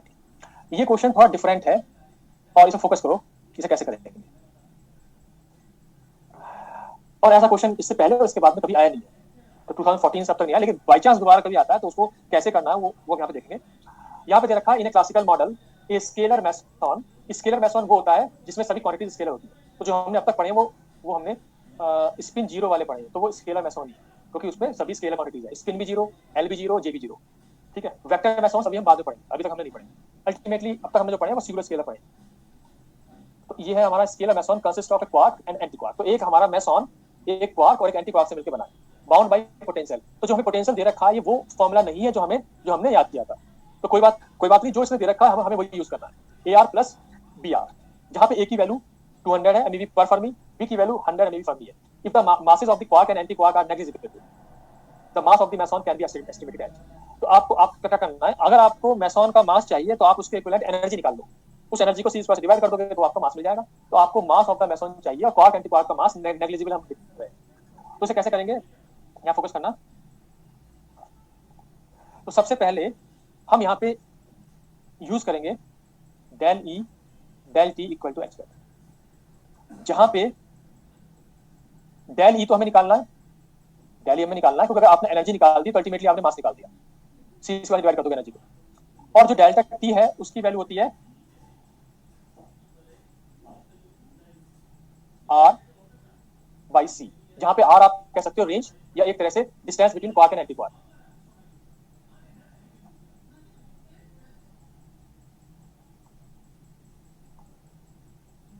अब ये डिस्टेंस आपकी वेरी कर रही है पोटेंशियल के हिसाब से। तो हम यहाँ पे क्या करना चाहेंगे, हम यहाँ पे जो स्टेबल इक्विलिब्रियम में जो पोटेंशियल होता है, जो आपने क्लासिकल में पढ़ा होगा या पढ़ लोगे, कि स्टेबल इक्विलिब्रियम में क्या होता है, यहाँ फर्स्ट डेरिवेटिव जीरो कर देते हैं। ठीक है, या अनस्टेबल में भी फर्स्ट डेरिवेटिव जीरो करते हैं। ठीक है, और फिर जो हम जो है मिनिमम मैक्सिमम देखते हैं। तो यहाँ पे भी आपको ऐसा आर चाहिए जिसमें फर्स्ट डेरिवेटिव जीरो करके जो आप है जब आप dv upon dr equal to zero करोगे तब जो आर आएगा हमें वो आर चाहिए। उस आर को हम पुट करेंगे क्वेश्चन नंबर फर्स्ट में। ठीक है, इसे क्वेश्चन नंबर फर्स्ट कह लो, या आप डेल टी की वैल्यू यहाँ रख दो। तो अल्टीमेटली इक्वेशन नंबर सेकंड आपकी क्या आ गई, del e into r by c is equal to h², या आप कह सकते हो del e is equal to h²c by r. ये क्वेश्चन नंबर सेकंड है। अब आपको क्या चाहिए, अब आपको अगर आपने आर निकाल लिया यहाँ से, h²c तो कांस्टेंट है, अगर आपने आर निकाल लिया तो फिर आपने जो है डेल्टा ई निकाल लिया या एक तरह से एनर्जी निकाल ली। ठीक है, तो अब आर को निकालने क्या करोगे, डेल मतलब फर्स्ट डेरिवेटिव जीरो करोगे, डीवी अपॉन डी आर। जब आप dv upon d r zero करोगे तो आपको आंसर क्या जाएगा, तो ये हो जाएगा आपका A minus B upon R square is equal to zero. तो यहाँ से आर की वैल्यू आ गई रूट बी अपॉन ए। अब आप आर की वैल्यू को यहाँ से निकालने के लिए बी और ए की वैल्यू रख दो। बी की वैल्यू आपकी 100 MeV फर्मी, ए की वैल्यू है 200 MeV पर फर्मी या फर्मी इनवर्स का रूट। तो ये हो जाएगा आपका 1/√2 और इसका आंसर आएगा, इसका यूनिट आएगी फर्मी की, क्योंकि एमईवी तो कैंसिल हो गया और आपका हो रहा है फर्मी स्क्वायर का रूट, तो फर्मी। तो अब आप क्या करोगे, इसको putting in second equation number 2, equation number 2 put कर दो तो आपको जो एनर्जी आ जाएगा, या एक तरह से एनर्जी आ जाएगी, अनसर्टेनिटी एनर्जी उसी ऑर्डर की होगी, वो जाएगा आपका h/c ओवर आर की वैल्यू 1/2। तो ये हो जाएगा आपका √2 इंटू h/c। h/c की वैल्यू होती है 297 सॉरी 197.3 MeV फर्मी। ये मैंने 197 है 197.3 MeV फर्मी, ये हमने मैंने याद करा, ठीक है। और नीचे फर्मी है और नीचे भी फर्मी है, तो फर्मी से फर्मी कैंसिल हो जाएगा। तो अब आपको आंसर मिल गया। तो ये अगर आप कैलकुलेट करोगे तो ये आएगा आपका 278.55 के आसपास, मतलब 278 के आसपास आएगा, ठीक है। तो बेस्ट पॉसिबल आंसर इसका क्या हो जाएगा, 283 हो जाएगा, 283, ठीक है।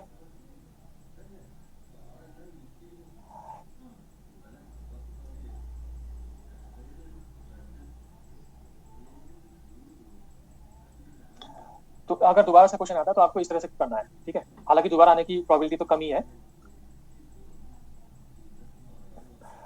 और ये एक्चुअली एनर्जी आई है, अगर मास चाहिए तो उसको c स्क्वायर से डिवाइड कर दो, तो मास आ जाएगा एक्चुअली, क्योंकि एनर्जी होती है mc स्क्वायर, तो मास हो जाएगा E/c स्क्वायर। तो ये हो जाएगा 278 MeV/c स्क्वायर। तो बेस्ट पॉसिबल आंसर इसका 283 हो जाएगा, क्योंकि हमने 197 लिया, अप्रोक्सीमेटली 200 ले लोगे तो उतना आ जाएगा।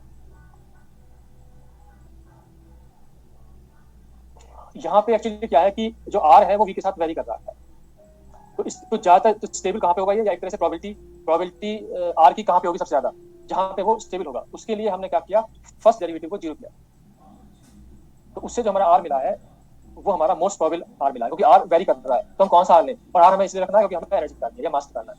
तो ये जब आप तो वो ये ऐसे ही मानो जब जैसे हमने क्लासिकल में स्टेबल अनस्टेबल इक्विलिब्रियम किया था, तो वहां भी पोटेंशियल आपको दिया जाता है और वहां भी आप फर्स्ट डेरिवेटिव करते हो, फर्स्ट डेरिवेटिव जीरो करके स्टेबल अनस्टेबल, अगर बाई चांस नहीं पढ़ा हो स्टेबल अनस्टेबल तो वो बाद में पढ़ लो क्लासिकल में। तो अब हम आगे चल रहे हैं।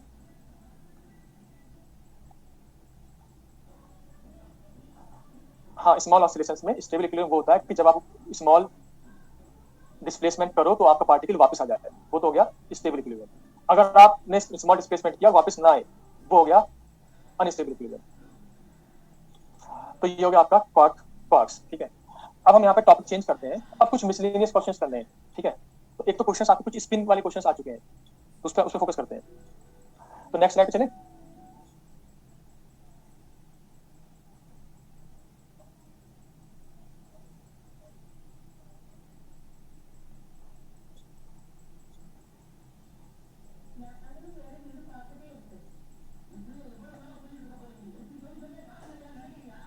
तो अब आपको हेडिंग डालनी है, how to calculate spin of the unknown particle in a reaction. तो इसके लिए कुछ एग्जांपल्स करते हैं, उसके बाद फिर क्वेश्चंस पे आते हैं। तो अभी तक हमने टोटल एंगुलर मोमेंटम कंजर्व किया, जहां पे हमने टोटल एंगुलर मोमेंटम ना करके स्पिन्स देख ली कि अगर दोनों तरफ स्पिन्स आपकी हाफ इंटीजर है तो आपने मान लिया कि एल से ऐड करके जे भी आपका कंजर्व हो जाएगा। लेकिन अगर आपको स्पिन निकालनी हो किसी पार्टिकल की तो कैसे निकालेंगे? तो यहाँ पे हम ये कह रहे हैं कि यहाँ पे हमें क्या करना है, here spin on both sides of the reaction should be equal. यहाँ पे स्पिन इक्वल होनी चाहिए, not like total angular momentum conservation. Total angular momentum तो जे होता है, उसको कंजर्व करने के लिए हम स्पिन देख लेते थे, क्योंकि हमें एल की वैल्यू पता नहीं थी। लेकिन यहाँ पे अगर स्पिन निकालना है तो उसमें जो है हमें बराबर करना है। तो अब इसकी मैं एग्जांपल बताता हूँ आपको, जैसे कि मान लो हमारे पास ये रिएक्शन, पाई प्लस। अब यहाँ पे क्या है कि पाई प्लस की जगह मान लो आपसे एग्जाम में ये कह दिया कि पार्टिकल एक्स है और आपसे पूछा find the spin of the particle x, find spin of particle x, ठीक है, तो उसे कैसे निकालोगे? तो यहाँ पे अगर रिएक्शन या तो हम ये करें कि पहले अननोन पार्टिकल निकाल लें, ये मानते हो कि ये स्ट्रॉन्ग इंटरेक्शन है, ठीक है, तो स्ट्रॉन्ग इंटरेक्शन है, उससे आप कंजर्वेशन लगा करके अननोन पार्टिकल निकालो, वो पाई प्लस, और उसकी स्पिन जो है आपकी निकल जाएगी, तो क्या आपको पाई प्लस स्पिन पता है। या दूसरी अप्रोच ये है कि आप स्पिन वाली अप्रोच करो, तो हमने क्या कहा कि दोनों तरफ बराबर होनी चाहिए, तो पहले आप स्पिन लिख लो। पार्टिकल के माइनस की स्पिन होती है 0, इसकी होती है हाफ, तो जब आपने रिएक्टेंट्स की स्पिन निकाली तो spin of the reactants is equal to half. तो अगर इसकी हाफ है तो रिजल्टेंट जो स्पिन है प्रोडक्ट्स की वो भी हाफ ही होनी चाहिए। तो यहाँ पे हमने क्या किया, इसकी स्पिन आपने करी हाफ और इसकी स्पिन आपने एस एक्स मानी, ठीक है। तो जो आपकी रिजल्टेंट यहाँ से आएगा s of the product should be equal to s of the reactant equal to half, ये रिजल्टेंट आपका हाफ ही होना चाहिए। कहने का मतलब ये है कि जो एस ऑफ द प्रोडक्ट है वो आपका जो हाफ होना चाहिए वो जो है हाफ और एस एक्स का वेक्टर एडिशन होना चाहिए। तो s p should be vector addition of half and s x. तो यहां से आप एस एक्स की वैल्यू निकाल सकते हो, एस एक्स की वैल्यू क्या आएगी, और क्योंकि आपको पता है कि एसपी की वैल्यू हाफ पता है, तो एस एक्स की वैल्यू क्या जाएगी, half minus half to half plus half, यानी कि 0 और 1। तो पॉसिबल जो है नहीं, सिग्मा की स्पिन 1 नहीं होती है, आपने कर लिखा है, मैं आपको फिर से याद कराता हूँ। सभी फर्मियन जो हमने पढ़े हैं, फर्मियंस हमने कहा कि लेप्टॉन्स और बैरियंस होते हैं, क्योंकि वो फर्मी पार्टिकल है तो मैंने याद कराया सभी की spin half including their anti particles except omega minus जिसकी स्पिन है 3/2। और वैसे भी आपने फंडामेंटल मिस्टेक कर दी, क्योंकि ये फर्मी पार्टिकल है तो इसकी स्पिन इंटीजर तो हो ही नहीं सकती, इट इज अ फर्मियन, तो spin can not B integer, ठीक है। तो वो मैंने आपको आइसो स्पिन याद कराया था, उसे स्पिन से कंफ्यूज ना करो। आइसो स्पिन था ट्रिपलेट के लिए 1, यहाँ पे हम बात कर रहे हैं आइसो स्पिन।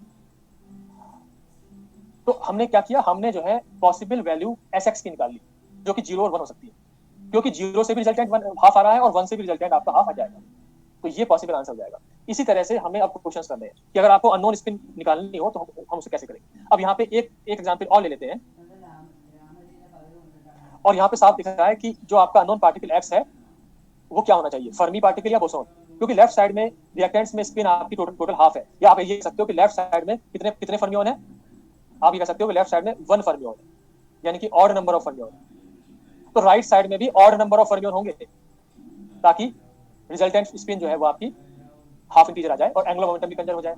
तो राइट में अगर सिग्मा माइनस एक फर्मी है तो x can not B a fermion, इसका मतलब एक्स विल बी बोसॉन, क्योंकि ऑलरेडी एक फर्मियन है और इसीलिए यहाँ पे स्पिन जो है वो 0 और 1 मिल रही है। तो अब हम आगे बढ़ते हैं।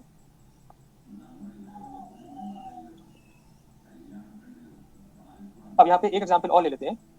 मान लो हमारे पास रिएक्शन ये है, pi minus plus proton n plus x plus के माइनस। हमें चाहिए find possible spin of x particle, या पॉसिबल स्पिन कह सकते हो, स्पिन ऑफ एक्स पार्टिकल।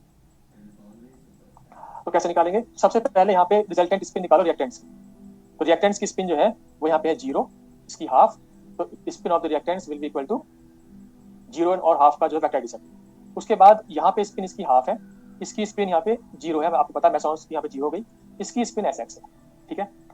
तो अब ये है कि हाफ और 0 की मिलके ऑलरेडी हाफ है, तो फिर हाफ और एस एक्स की अगर आप मिलाओगे तो कितना आना चाहिए, s of the products should be equal to s of the reactants should be equal to half. तो तीनों का मिलके हाफ होना चाहिए, ठीक है। तो इसका मतलब हम ये कहेंगे कि जो आपका एस ऑफ द प्रोडक्ट्स है वो हाफ और एस एक्स का वेक्टर एडिशन, ठीक है। तो यहां से आप निकाल सकते हो कि एस पी को आप कह सकते हो कि S P is equal to और half minus S P to half plus S P. यहाँ पे एस पी की वैल्यू कितनी है, हाफ, अल्टीमेटली हो जाएगा half minus half to half plus half. तो इसका आंसर भी 0 और 1 आ जाएगा, यानी कि ये भी बोसॉन है। क्यों है बोसॉन, क्योंकि लेफ्ट साइड में अगर 1 फर्मियन है तो राइट में ऑलरेडी 1 हो चुका है, तो अब जो और एक आपका K माइनस बोसोन है, तो तीसरा पार्टिकल बोसोन ही होगा, क्योंकि दोनों तरफ ऑड नंबर ऑफ फर्मियंस होने चाहिए। तो ये पॉसिबल आंसर आपका हो सकता है। अब इसमें से क्या आंसर होगा वो डिपेंड करेगा पार्टिकल कौन सा है, क्योंकि हमने हमने देखा था रिएक्शन दो पार्टिकल से भी हो सकती है। तो यहाँ पे नॉन पार्टिकल जब आप निकालोगे बाय कंजर्वेशन लॉज आप देख सकते हो क्या पार्टिकल है। तो यहाँ पार्टिकल जो है आपका K प्लस हो सकता है। तो पार्टिकल एक तो K प्लस हो जाएगा और दूसरा कोई पॉसिबल है तो वो कंजर्वेशन लॉस आप कर सकते हो। ठीक है, अब हम क्वेश्चन पे आ रहे हैं। आपके एग्जाम बल्कि ये क्वेश्चन और है जो मैंने यहाँ पे लिखवाया है। ठीक है, अब नेक्स्ट स्लाइड पे चलें।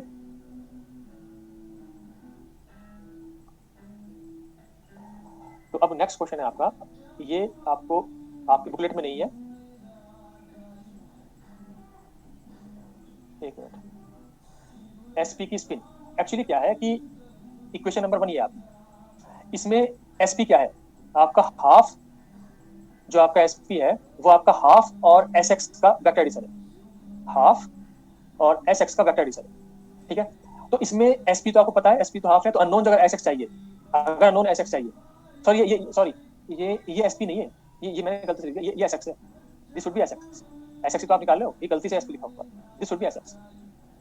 तो हम एस एक्स को निकाल लेते, एस एक्स जो आएगा वो आएगा आपका हाफ और एसपी का वेक्टर एडिशन। तो एसपी जो जो एस एक्स आया है वो आपको निकालना था इक्वेशन नंबर फर्स्ट से, तो वो आपने हाफ और एसपी से निकाल लिया, this should be S x and not SP. तो आप करेक्ट कर लो। अब ये सही है कि एस एक्स की वैल्यू 0 1 हो सकती है जो हमें निकालनी थी। ठीक है, अब हम आगे बढ़ते हैं।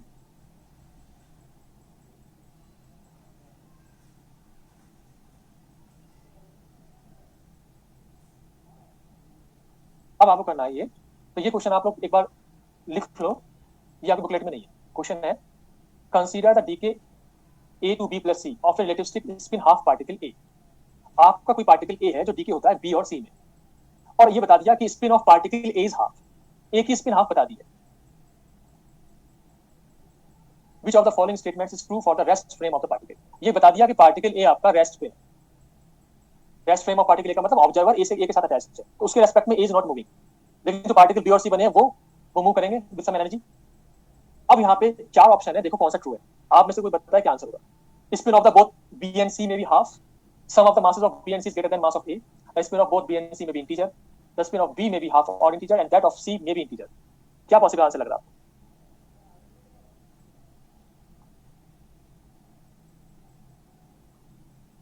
तो अब यहाँ पे दो दो ऑप्शन आए अभी तक, सी और डी। तो सबसे पहले हम ये कह रहे हैं कि एंगुलर मोमेंटम कंजर्व करने के लिए दोनों तरफ spin should be half integer या इंटीजर, या number of fermions should be odd या इवन। तो ये अगर spin of A is half, ठीक है, तो इनकी जो रिजल्टेंट स्पिन है वो भी क्या होगी, आप कह सकते हो हाफ इंटीजर होगी टू कंजर्व एंगुलर मोमेंटम। और अगर दोनों की हाफ इंटीजर होगी, इसका मतलब कंक्लूजन क्या हो गया, इनमें से एक फर्मी होगा पार्टिकल और एक बोसोन होगा। ये तो कंक्लूजन हुआ। अगर आप दोनों की स्पिन हाफ कर दोगे, अब मैं ऑप्शन नंबर ए पे आ रहा हूँ, ऑप्शन नंबर ए, अगर आप दोनों की स्पिन बी की भी हाफ कर दोगे और सी की भी हाफ कर दोगे, तो क्या रिजल्टेंट यहाँ से 0 1 नहीं आ जाएगा, और ये इंटीजर हो गया, ये हो गया इंटीजर। तो एक तरफ इंटीजर हो गया, एक तरफ हाफ इंटीजर, तो इससे एंगुलर मोमेंटम वायलेट हो रहा है। ठीक है, इसका मतलब दोनों बोसोन नहीं हो सकते, सॉरी दोनों फर्मियोन नहीं हो सकते, दोनों फर्मियोन नहीं हो सकते। तो मैंने आपसे क्या कहा था, दोनों तरफ ऑड नंबर या इवन नंबर ऑफ फर्मियोन होने चाहिए। तो अगर लेफ्ट साइड में एक ही फर्मियोन है तो राइट साइड में भी ऑड होगा, यानी कि एक ही होगा इन दोनों में से। तो कंक्लूजन ये हुआ कि इनमें से वन शुड बी फर्मियोन जिसकी स्पिन हाफ इंटीजर होगी and other should be boson, ताकि हाफ इंटीजर और इंटीजर की स्पिन मिलकर हाफ इंटीजर बन जाता है। अल्टीमेटली ये क्वेश्चन बहुत आसान था, फिर भी आप में से काफी लोगों ने इसमें जो चैट में लिखा है वो गलत आंसर लिखा है। तो इसका आंसर डी हो गया, द स्पिन ऑफ बी में B half integer and C में बी इंटीजर। ठीक है, इंटीजर और इंटीजर एक ही बात है आपको, तो ये हो गया। ठीक है, दोनों इंटीजर नहीं हो सकते, बोथ में भी इंटीजर ही गलत है, और दोनों हाफ इंटीजर नहीं हो सकते क्योंकि दोनों हाफ से मिलकर भी टोटल इंटीजर बन जाएगा। और बी ऑप्शन भी गलत है क्योंकि हमने कहा था डीकेइंग पार्टिकल का जो मास होगा वो ज्यादा होना चाहिए, तो ये भी गलत है।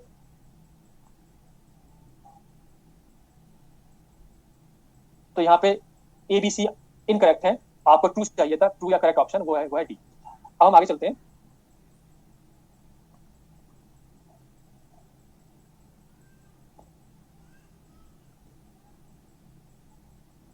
एक मिनट, एक सेकेंड, आप लिख लो जिनका रह गया है।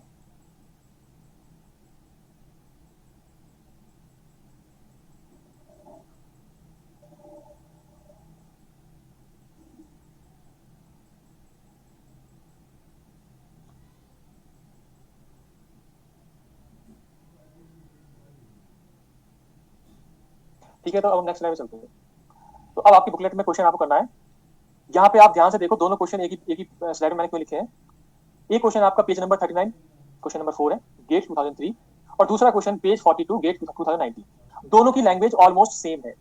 आप ये मानो दोनों क्वेश्चन सेम ही है, थोड़ा बहुत लैंग्वेज का अंतर है।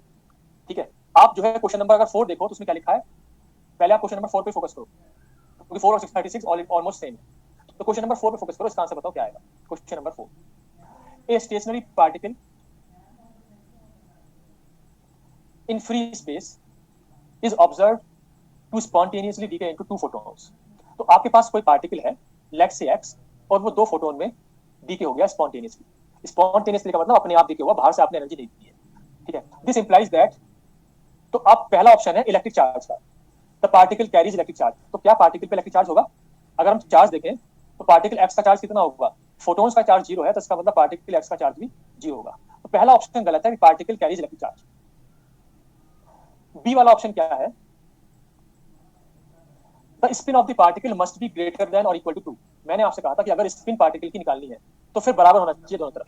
अगर आप स्पिन निकालनी है एक्स की, तो आप राइट साइड में देखो, इनकी स्पिन 1 है, तो दोनों की जब ऐड करोगे तो आएगी 0 1 2। तो इन तीनों में से कोई आंसर होना चाहिए। इसका मतलब S x can not B greater then 2 से ज्यादा नहीं हो सकता, 0 1 या 2 में से कोई एक होगा। तो ये जो लिखा हुआ है मस्ट बी ग्रेटर देन और इक्वल टू 2, ये गलत है। इक्वल टू 2 तो हो सकता है, पर ग्रेटर देन नहीं हो सकता, क्योंकि यहाँ पे ग्रेटर देन इक्वल टू दोनों ऑप्शन, मतलब दोनों ही सेटिस्फाई होने चाहिए। इसका मतलब ये भी आपको करेक्ट नजर नहीं आ रहा है। थर्ड ऑप्शन है पार्टिकल इज ए बोसोन। तो क्या पार्टिकल आपका एक्स बोसोन नजर आ रहा है आपको? आप में से कोई बताए पार्टिकल एक्स बोसोन लग रहा है? तो ये पार्टिकल एक्स बोसोन लग रहा है, क्यों लग रहा है? क्योंकि राइट साइड में रिजल्टेंट स्पिन इंटीजर है। अगर राइट साइड में रिजल्टेंट इंटीजर है तो लेफ्ट में भी इंटीजर ही होगी, और अगर ये इंटीजर होगी तो इसका मतलब पार्टिकल इज ए बोसोन। तो आपका ऑप्शन नंबर सी करेक्ट है। अब जो डी वाला ऑप्शन है वो इसलिए इनकरेक्ट है, देखो डी वाले ऑप्शन में क्या दे रखा है, the mass of the particle must be greater than और equal to the mass of the hydrogen atom. अब ये इसीलिए गलत है कि यहाँ पे हाइड्रोजन एटम का कोई रोल नहीं है। ये बात ठीक है कि पार्टिकल का मास फोटोन्स के मास से ज्यादा होना चाहिए, और फोटोन्स का रेस्ट मास 0 है, तो पार्टिकल का मास बहुत कम हो सकता है, बट हाइड्रोजन एटम से ऐसा कोई रिलेशन नहीं है कि हाइड्रोजन एटम से ज्यादा होना चाहिए, इसीलिए डी वाला ऑप्शन गलत है। अब आप क्वेश्चन नंबर 36 भी देख सकते हो, उसमें भी यही क्वेश्चन है कि मैसिव पार्टिकल एक्स है, वो 2 फोटोन्स में स्पॉन्टेनियसली डीके हुआ, और चारों ऑप्शन भी ऑलमोस्ट सेम है। जो आपका ए वाला ऑप्शन है एक्स इज चार्ज, ये भी गलत है। जो आपका बी वाला ऑप्शन है x must be greater than equal to, spin of x must be greater than equal to 2, ये गलत है। सी वाला option x is a boson, ये सही है, दोनों में सी वाला ऑप्शन सही है। और डी वाला ऑप्शन लिखा हुआ है एक्स मस्ट बी ए बैरियन। बैरियन जो होता है वो फर्मियन होता है, और पार्टिकल ये फर्मियन हो नहीं सकता, ये बोसोन है, इसीलिए डी भी गलत है। तो आप देख सकते हो जिन्होंने 2003 वाला क्वेश्चन किया होगा, जो कि मैंने क्लास में ऑब्वियसली कराया होगा, तो जिन्होंने गेट 19 वाला दिया होगा तो उन्होंने ये सही किया होगा। लेकिन क्या होता है कि इसको भी सभी स्टूडेंट्स सही नहीं करके आए, यानी कि वो लोग यहाँ पे सही से ध्यान नहीं दे रहे हैं क्लास में। तो अब मैं कहना चाह रहा हूँ फ्यूचर में जितने क्वेश्चंस करा चुके हैं, दोबारा कुछ आता है तो उनमें से गलती नहीं होनी चाहिए। अब हम आगे बढ़ते हैं।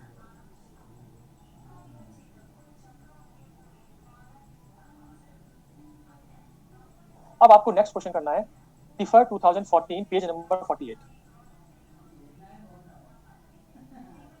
देखो ये क्वेश्चन थोड़ा सा डिफरेंट है, इसकी लैंग्वेज देखो। क्वेश्चन दे रखा है स्पिन 2 न्यूक्लियस। ये मैं आपको पहले बता चुका हूँ कि जो बीच में डैश होता है, डैश होता है, माइनस नहीं होता, स्पिन कैन नॉट बी -2। ठीक है, स्पिन कभी माइनस नहीं होती है, तो ये डैश है। स्पिन 2 न्यूक्लियस एब्जॉर्ब्स ए स्पिन हाफ इलेक्ट्रॉन। ठीक है, तो कोई आपके पास न्यूक्लियस है, उसने स्पिन हाफ इलेक्ट्रॉन को एब्जॉर्ब किया।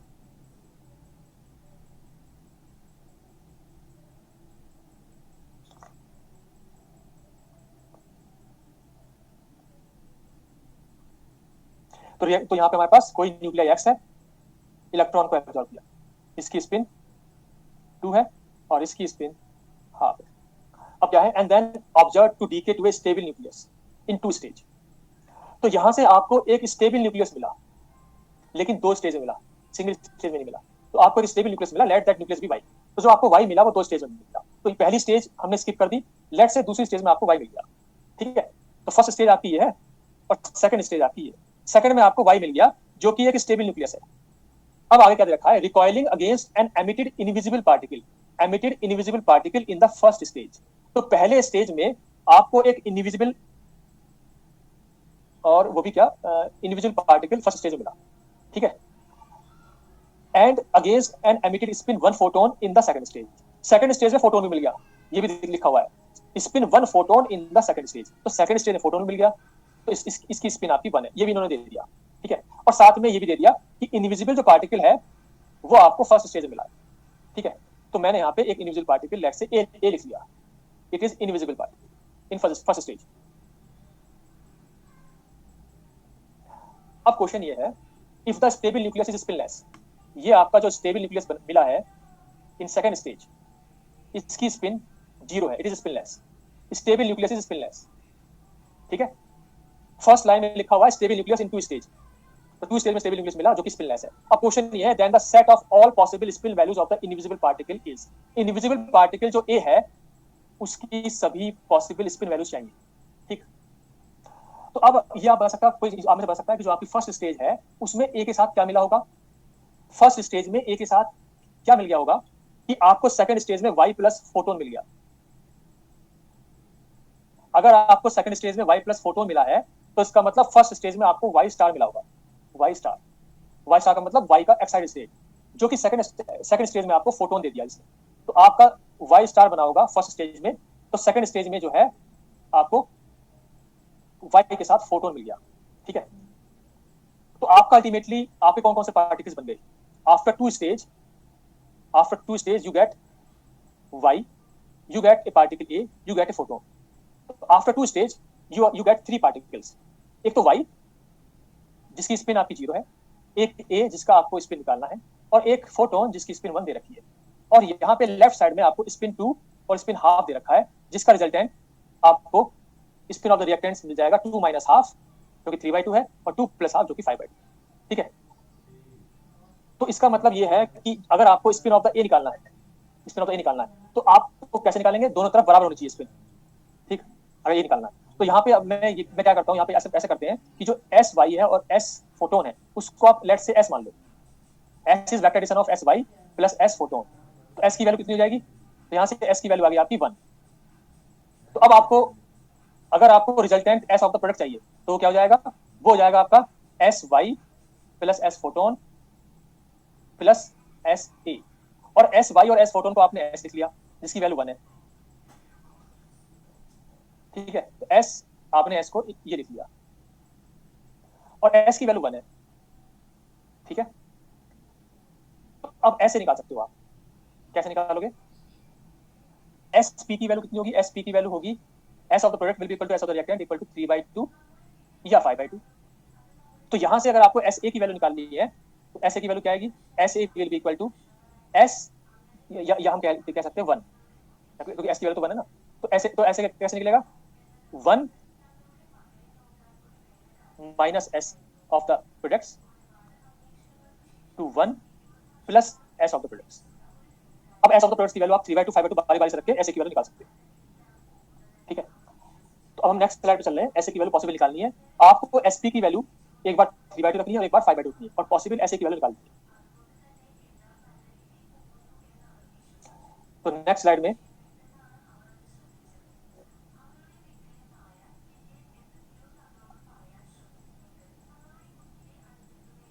ऑप्शन, हाँ सबका ऑप्शन अभी देखते हैं, अल्टीमेटली ऑप्शन जो आपके है वो सही है।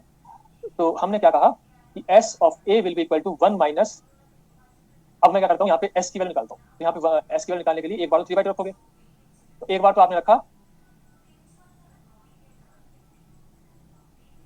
एस को तो एस तो 1 है ही, S of the product is 3/2, अगर 3/2 रखा तो एस की वैल्यू जाएगी 3/2 माइनस 1 से लेके 3/2 प्लस 1, यानी कि हाफ 3/2 एंड 5/2।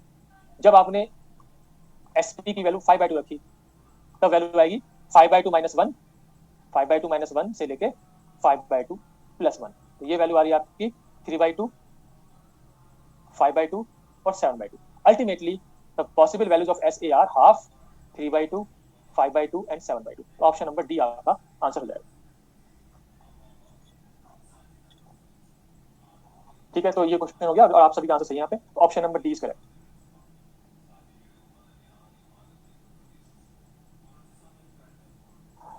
तो अब हम नेक्स्ट क्वेश्चन पे चलते हैं।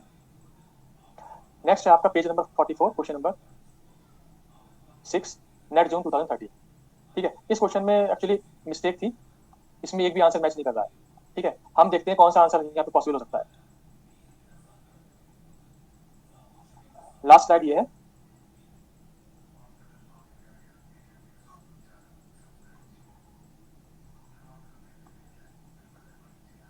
तो अब देखते हैं यहाँ पे क्या होगा। यहाँ पे देखो क्या लिखा हुआ है, spin half particle A undergoes decay B plus C plus D where it is known that B and C are also spin half particles।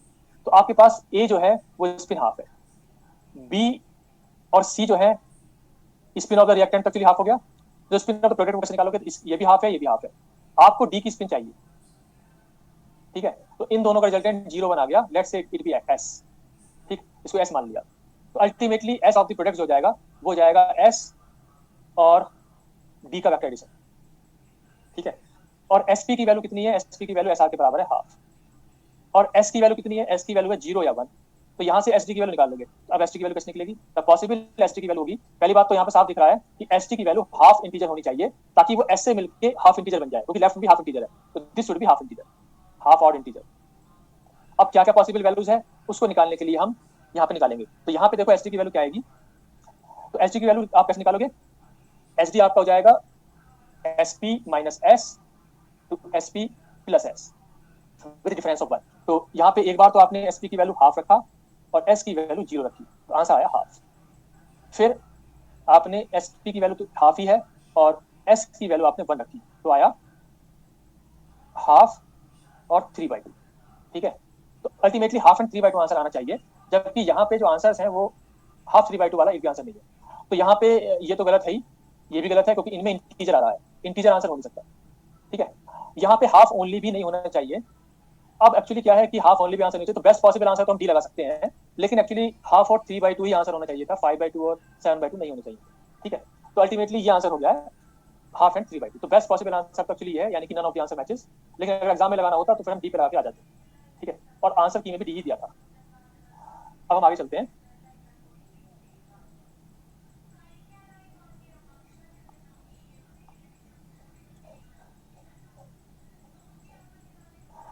ये तो हो गया स्पिन की बात। अब हम टॉपिक चेंज करते हैं। अब ध्यान से सुनना, जो अब हम टॉपिक पढ़ने वाले हैं वो बहुत डिफरेंट है, उससे क्वेश्चन आ चुके हैं और वो आपको किसी बुक में नहीं मिलेगा, डायरेक्टली किसी बुक में इस तरह से नहीं मिलेगा, ठीक है। और जो आपके पास इंडियन नेट बुक है उसमें तो है ही नहीं ये भी क्वेश्चन। अब वो टॉपिक क्या है, और क्वेश्चन गेट में नेट में सब में आ चुके हैं, और ठीक है। तो उस पर हेडिंग डालो, हमें निकालना है, हालांकि मैं आइडिया आपको दे चुका हूं पहले, हमें निकालना है how to calculate orbital angular momentum, orbital angular momentum of the product particles, ठीक है। किसी एक पार्टिकल का नहीं, एक पार्टिकल का तो फ्री पार्टिकल का तो 0 होता है क्योंकि रिलेटिव मोशन नहीं है, लेकिन अगर प्रोडक्ट पार्टिकल्स हैं B प्लस सी है, B plus c plus d है, तो उनमें रिलेटिव मोशन है, उसका हमें L चाहिए, L of the product particles, ठीक है। यानी कि एक तरह से L of the product particles, ठीक। किससे करेंगे, by conservation of angular momentum, angular momentum का मतलब यहाँ टोटल एंगुलर मोमेंटम की बात हो रही है, टोटल यानी कि J एंड पैरिटी। तो इसका आइडिया मैंने आपको selection rule in alpha decay and selection rule in beta decay दिया था, तो कुछ कुछ वैसा ही करना है हमें, और उसी अप्रोच को यूज करके हमें कुछ क्वेश्चंस करने हैं, ठीक। अब यहाँ पे देखो क्या करना है। तो सबसे पहली बात तो ये है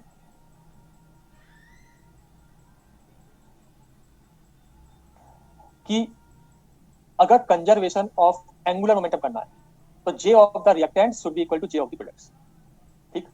इनके लिए क्या करोगे, इनके लिए आप जो है पार्टिकल्स की स्पिन, अगर आपके पास मान लो ये रिएक्शन है तो इनकी जो है रिजल्टेंट ये मान लो सभी पार्टिकल्स है, तो इनकी आप स्पिन निकाल लोगे, ठीक है। Spin of A, spin of B, इनसे resultant spin of the reactants निकाल लोगे, ठीक। उसके बाद L of the reactants exam में गिवन होगा, अगर नहीं गिवन है ये गिवन होगा, if not given then consider L R equal to 0। अगर गिवन नहीं है तो एल आर को 0 मान दो, तो रिलेटिव मोशन है, एल हो सकता है, पर यहाँ पर नहीं गिवन है तो एल को 0, अगर गिवन है तो आपको 0 1 2 3 जो भी गिवन है वो लिखो। और फिर क्या करोगे, जब आपने एस आर निकाल लिया, एल आर निकाल लिया, तो resultant j r will be equal to vector addition of s r plus l r. Same आप ये इसमें करोगे, स्पिन ऑफ सी निकाल लोगे, स्पिन ऑफ डी निकाल लोगे, दोनों का resultant spin of the products निकाल लोगे, ठीक है। स्पिन ऑफ द प्रोडक्ट का मतलब सभी का वेक्टर एडिशन, इनका वेक्टर एडिशन, ठीक है। ऐसे ही आप एल ऑफ द प्रोडक्ट आपको निकालना है, ये तो आपको निकालना है, यही हेडिंग है। और जे ऑफ द प्रोडक्ट जो है, तो जे ऑफ द प्रोडक्ट है वो क्या होगा, जे ऑफ द रिएक्टेंट के बराबर होगा। और वो कितना होगा, वो होगा एस ऑफ द प्रोडक्ट और एल ऑफ द प्रोडक्ट का वेक्टर एडिशन। तो यहां से अगर आपको एल ऑफ द प्रोडक्ट निकालना हो तो क्या हो जाएगा, तो वो आंसर हो जाएगा आपका J of the product JP minus SP to JP plus SP, आप इस तरह से निकाल दोगे। ठीक है, तो ये अगर सभी पार्टिकल्स हैं, ऑल पार्टिकल्स हैं, तो हमने बात कर ली है कंजर्वेशन ऑफ एंगुलर मोमेंटम। ठीक है, और सिमिलरली कंजर्वेशन ऑफ पैरिटी करनी हो तो ये भी मैं आपको बता चुका हूँ, कैसे करोगे, parity of A into parity of B into minus 1 की power L of the reactant is equal to parity of C into parity of D into minus 1 raised to the power L of the products। और यहाँ से जो possible L की values हैं वो आप निकाल सकते हो। L की वैल्यू जो आएंगी यहाँ से वो आइदर इवन आएंगी या ऑड आएंगी, दोनों पॉसिबिलिटी एक साथ नहीं हो सकती, या तो सभी इवन या सभी ऑड। ठीक है, तो ये हमने पहले किया था, ऐसे ही अब करना। अब यहाँ पे मैं एक चीज और बता दूं, अगर मान लो पार्टिकल में, अगर मान लो रिएक्शन में पार्टिकल्स के साथ साथ न्यूक्लियाई भी इन्वॉल्व है, तो क्या करोगे, तो भी अप्रोच यही है, थोड़ी सी डिफरेंट है। अब देखो उस पर हमारे मान लो पार्टिकल भी है, न्यूक्लियाई भी है, ये सभी न्यूक्लियाई हैं, तो क्या करेंगे। ठीक है, अगर आपने ये लिख लिया तो आगे चले।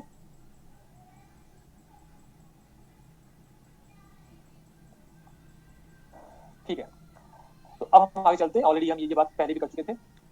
तो अब हमें क्या करना है, अब मान लो हमारे पास रिएक्शन ये है, a plus x is equal to B plus y, और यहाँ पे x जो आपका न्यूक्लियाई है, या मैं यहाँ पे लिख लूँ a and b are particles जिनकी आपको स्पिन पता है या दे रखी है, और x और y पार्टिकल्स न्यूक्लियाई है जिनका आपको सेल मॉडल से या दे रखा होगा, सेल मॉडल से स्पिन पैरिटी पता है, जेपी की वैल्यूज पता है। ठीक है, नोन है। ठीक, तो अब आपके पास रिएक्टेंट्स में कौन कौन से वेक्टर क्वांटिटीज होगी, रिएक्टेंट्स में कौन कौन सी वेक्टर क्वांटिटीज होगी, एक तो होगी आपकी एस ऑफ द पार्टिकल, एक हो गई जे ऑफ एक्स, इस जे में स्पिन और orbital angular momentum of the nucleons involve है, तो वो ऑलरेडी सब कुछ कैलकुलेट करने के बाद जे आ चुका है। तो अगर आपके पास न्यूक्लियाई है तो उसका जे यूज करोगे, उसका जे क्यों कर रहे हैं, क्योंकि उस न्यूक्लियाई में बहुत सारे न्यूक्लियॉन है, तो उनका रिजल्टेंट आपकी स्पिन और एंगुलर मोमेंटम इसमें जे में इन्वॉल्व हो चुकी है, और साथ में रिलेटिव मोशन की वजह से एल ऑफ द रिएक्टेंट्स भी है। ठीक है, तो अल्टीमेटली इन तीनों वेक्टर क्वांटिटी से आपको जे ऑफ द रिएक्टेंट्स मिल जाएगा। तो J of the reactants will be vector addition of spin of the particle, spin of the nuclei जिसको हम यहाँ पे कह रहे हैं total angular momentum of the nuclei, और L of the reactants.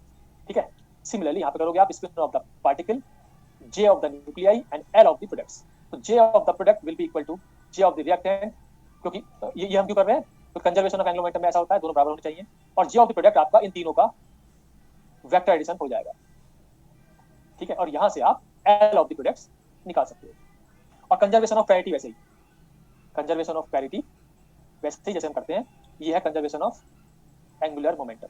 Conservation parity क्या करोगे, parity of a into parity of x minus 1 की power L of the reactants is equal to parity of b parity of y into minus 1 की power L of the products.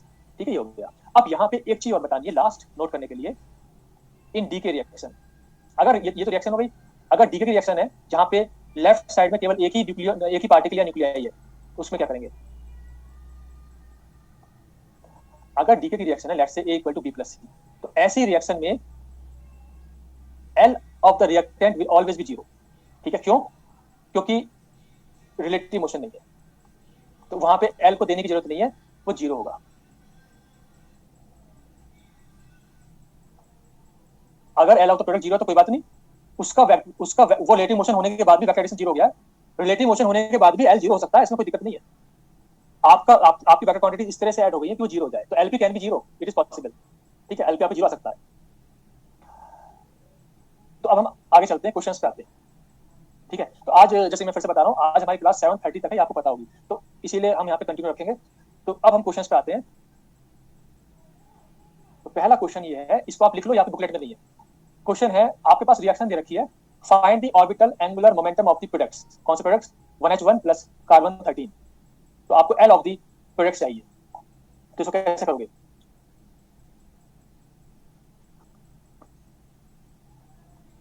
तो यहां पे सबसे पहले आप सेल मॉडल से जे की वैल्यू निकाल दोगे। पहली बात तो जो ये 1H1 है, ये प्रोटॉन है। ठीक है, क्योंकि न्यूक्लियर रिएक्शन है, इट इज प्रोटॉन, तो इसकी जो स्पिन है वो हो गई हाफ। उसके बाद सेल मॉडल से आपको इन तीनों न्यूक्लियाई की स्पिन पैरिटी निकालनी है, जे ऑफ दी एच ई कितना होगा, जीरो प्लस, जेपी की वैल्यू कितनी है 0 प्लस, क्योंकि इवन इवन न्यूक्लियाई है, ठीक है। उसके बाद क्योंकि ये दोनों ही न्यूक्लियाई है तो इसका भी जे चाहिए आपको, जे ऑफ बी। इसको आप सेल मॉडल से निकाल लेना। एक मिनट, लास्ट लास्ट स्लाइड ये है,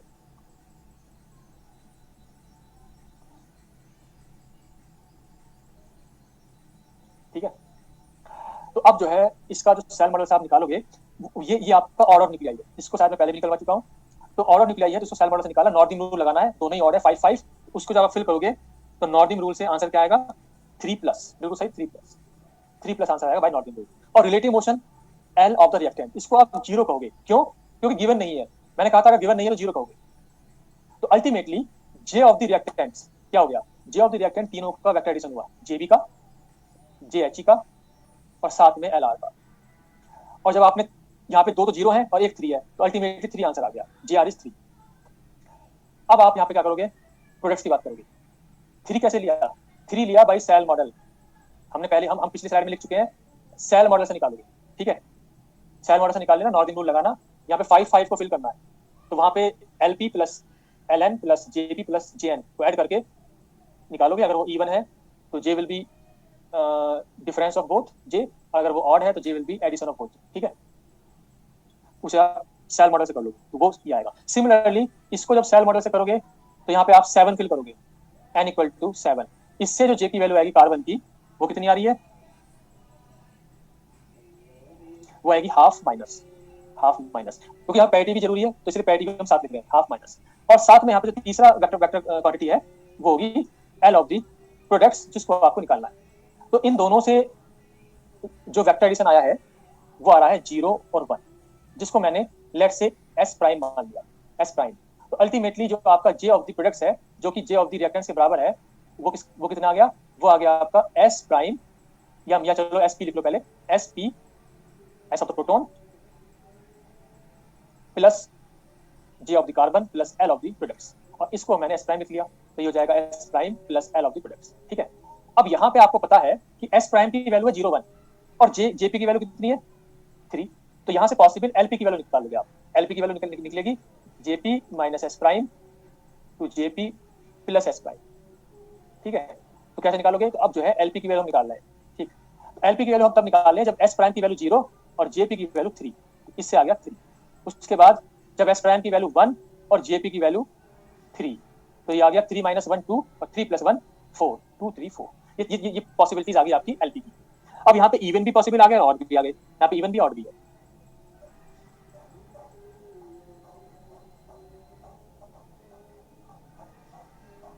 ठीक है। तो अब हम क्या करें, कंजर्वेशन ऑफ पैरिटी। तो हमने यहाँ पे किया conservation of parity. Conservation of parity से हम यहाँ पे एग्जैक्ट एल की वैल्यू निकालेंगे, इनमें से क्या होगी, ठीक है। तो कंजर्वेशन ऑफ पैरिटी से हमने किया parity of PE reactants should be equal to parity of proton या H parity of carbon into -1 की power L of the products.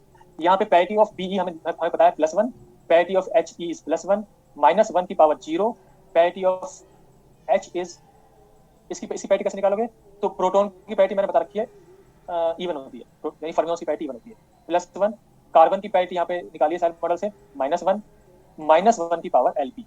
तो यहाँ से कंक्लूजन क्या निकला, ये जो लेफ्ट साइड है वो तो प्लस हो गया और राइट साइड में आपका आ गया -1 की पावर एलपी +1। तो यहाँ से एलपी क्या हो गया, इवन या ऑड,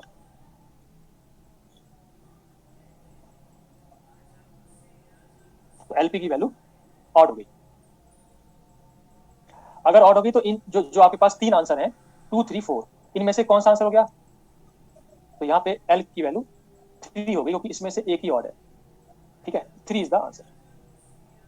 अगर इवन होता तो दोनों आंसर हो जाते 2 and 4 बोथ। तो अब ये हो गया। अब हम आगे चलते हैं।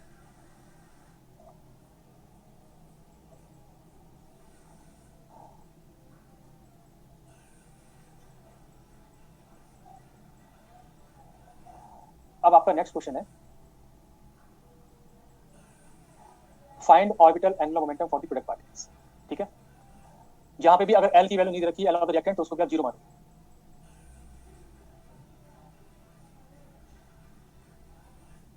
आप क्या पूछ रहे हो, पीएच, अच्छा पीएच 1 कैसे हुआ। पीएच का मतलब देखो इसमें 2 तरीके पीएच निकालने के।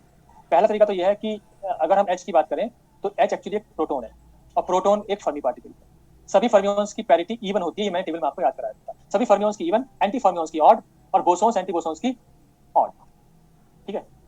और इलेक्ट्रॉन्स की पैरिटी होती नहीं है, ग्रेविटॉन की होती नहीं है, और जो है जो फोटोन है उसकी भी ऑड। ये मैंने आपको टेबल में याद कराया था। और दूसरा तरीका ये है कि हाइड्रोजन एटम में एक ही प्रोटॉन है, तो Z = 1 को अगर आप सेल मॉडल से फिल भी करोगे 1 को, तो इससे जो आपका हाफ प्लस आ जाएगा जेपी की वैल्यू। तो यहाँ पे जेपी और एसपी एक ही बात है, क्योंकि यहाँ पे किसी भी एक पार्टिकल के लिए एल की वैल्यू 0 होती है, तो उसके लिए एल और एस की वैल्यू सेम है, तो यहाँ पे हाफ प्लस, तो प्लस हो गया, ठीक है। अब हम आगे बढ़ते हैं। अब आपको करना है यहाँ पे एल की वैल्यू, ठीक है। तो कैसे करेंगे? Spin off pi minus is 0, spin of proton is half, ठीक है। L of the reactant is 0 not given, इसलिए हमने 0 लिख दिया। तो रिजल्टेंट आपका जे ऑफ द रिएक्टेंट कितना आ गया? हाफ। अब जो है spin of neutron is half, spin off pi naught is 0, L of the product आपको चाहिए, ठीक है। तो यहाँ से एस प्राइम आ गया हाफ, तो ultimately J of the product जो है वो कितना हो गया? वो एस प्राइम और एल पी का वेक्टर एडिशन हो गया, ठीक है। जेपी की वैल्यू आपकी जे आर के बराबर है हाफ, और एस प्राइम की वैल्यू हाफ है, तो अल्टीमेटली एल पी की वैल्यू जाएगी half minus half to half plus half, यानी कि 0 और 1। अब हम यहाँ पे देखना चाहेंगे 0 और 1 में से क्या, तो कंजर्वेशन ऑफ पैरिटी, ये मैंने आपको याद कर रखा है। पाई माइनस बोसोन है, parity odd, parity of pi minus is odd, parity of proton is even, fermion है, -1 की power L of the reactant 0, parity of neutron is +1, Fermi particle है, parity of pi naught is odd, boson है, -1 की power L of the product. यहाँ पे left side में आपका क्या हो गया? -1, राइट साइड में हो गया ये -1 की पावर एल पी +1। तो यहाँ से एल पी की वैल्यू क्या आ गई? अगर आपको -1 करना है तो एल पी की वैल्यू क्या हो गई? इवन हो गई, तो यहाँ से एल पी की वैल्यू आ जाएगी 0, क्योंकि 0 ही इवन है, ठीक है। यहाँ आंसर होगा। इसी तरह से आप अपने क्वेश्चन बना सकते हो, कोई भी रिएक्शन ले लो। खास तौर से ये ध्यान रखना कि रिएक्शन ऐसी होनी चाहिए जिसमें जिसमें पैरिटी कंजर्व होती हो, यानी कि reaction can not be weak. Weak में आप पैरिटी कंजर्व नहीं कर सकते, तो रिएक्शन आपकी इन जनरल स्ट्रांग होनी चाहिए। इलेक्ट्रोमैग्नेटिक भी हो तो भी हम कर सकते हैं, क्योंकि उसमें भी पैरिटी कंजर्व होती है। अब हम आगे बढ़ रहे हैं। अब आपको ये क्वेश्चन करना है, अब आप लोग अपने आप इसका आंसर बताना। आपको page number 48, question number 1, tipper 2013। A spin half particle A decays to two other particles B and C if B and C are of spin half and spin 1 respectively. Last slide आपकी ये है।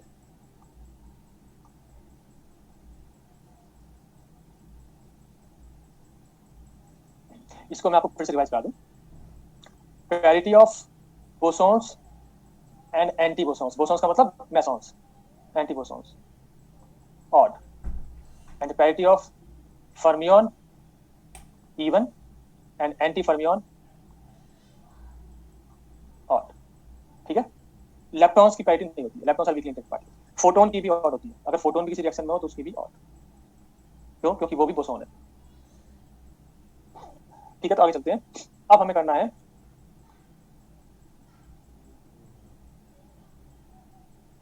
ये, मैं आपको पहले बता चुका हूं कि वीक इंटरेक्शन में आप एल को नहीं निकाल पाओगे, एल को निकालना आसान नहीं, क्योंकि आप पैरिटी कंजर्व नहीं कर पाओगे। तो मैंने आपको बताया था एंगल मोमेंटम कैसे करेंगे। केवल स्पिन देख लो, अगर दोनों तरफ स्पिन हाफ इंटीजर या इंटीजर है तो angle momentum is assume to be conserve, उसमें जे करने की जरूरत नहीं है, ठीक है। तो ये हम पहले कर चुके हैं, सभी में ऐसे करना है, हमको में टाइम वेस्ट नहीं करना है, केवल स्पिन देख लेनी है। अगर स्पिन दोनों तरफ हाफ इंटीजर या इंटीजर है, कॉमन भी नहीं है, तो भी एंगल मोमेंटम कंजर्व कह दोगे। यहाँ पे देखो, अब इस वाले क्वेश्चन का आंसर बताता हूँ। स्पिन हाफ पार्टिकल है, ये स्पिन हाफ है, बी की स्पिन आपकी हाफ दे रखी है, सी की स्पिन 1 दे रखी है। तो आपको कंप्लीट लिस्ट बतानी है possible values of orbital angular momentum of final states B plus C. B plus C का मतलब प्रोडक्ट पार्टिकल्स का आपको एल ऑफ द प्रोडक्ट चाहिए। बताओ क्या आंसर होगा?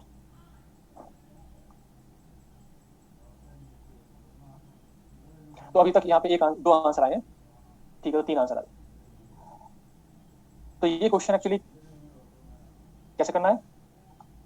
अगर आपका डीके रिएक्शन है तो एल ऑफ द रिएक्टेंट आपका 0 है, तो जे ऑफ द रिएक्टेंट क्या जाएगा? हाफ और 0 का वेक्टर एडिशन, यानी कि हाफ, ठीक है। तो आप सभी का आंसर, मेरे ख्याल से सभी का आंसर सही है। तो यहाँ पे आप क्या करोगे? यहाँ पे जो है इन दोनों का एस प्राइम मान लो, इन दोनों का जाएगा हाफ 3/2, ठीक है। अब एस प्राइम का वेक्टर एडिशन आप करोगे एल पी से, इसको कैलकुलेट करने के लिए जे ऑफ द प्रोडक्ट।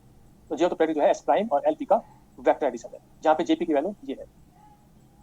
तो अल्टीमेटली एलपी की वैल्यू निकालोगे तो वो क्या आएगा? जेपी की वैल्यू हाफ और एस प्राइम की वैल्यू अगर 1 है तो ये आ गई हाफ 3/2, फिर आप निकालोगे अगर जेपी की वैल्यू हाफ है और एस प्राइम की वैल्यू 3/2, तो एलपी की वैल्यू जाएगी 3/2 माइनस हाफ, यानी कि एक मिनट मैंने कुछ गलती कर दी थी,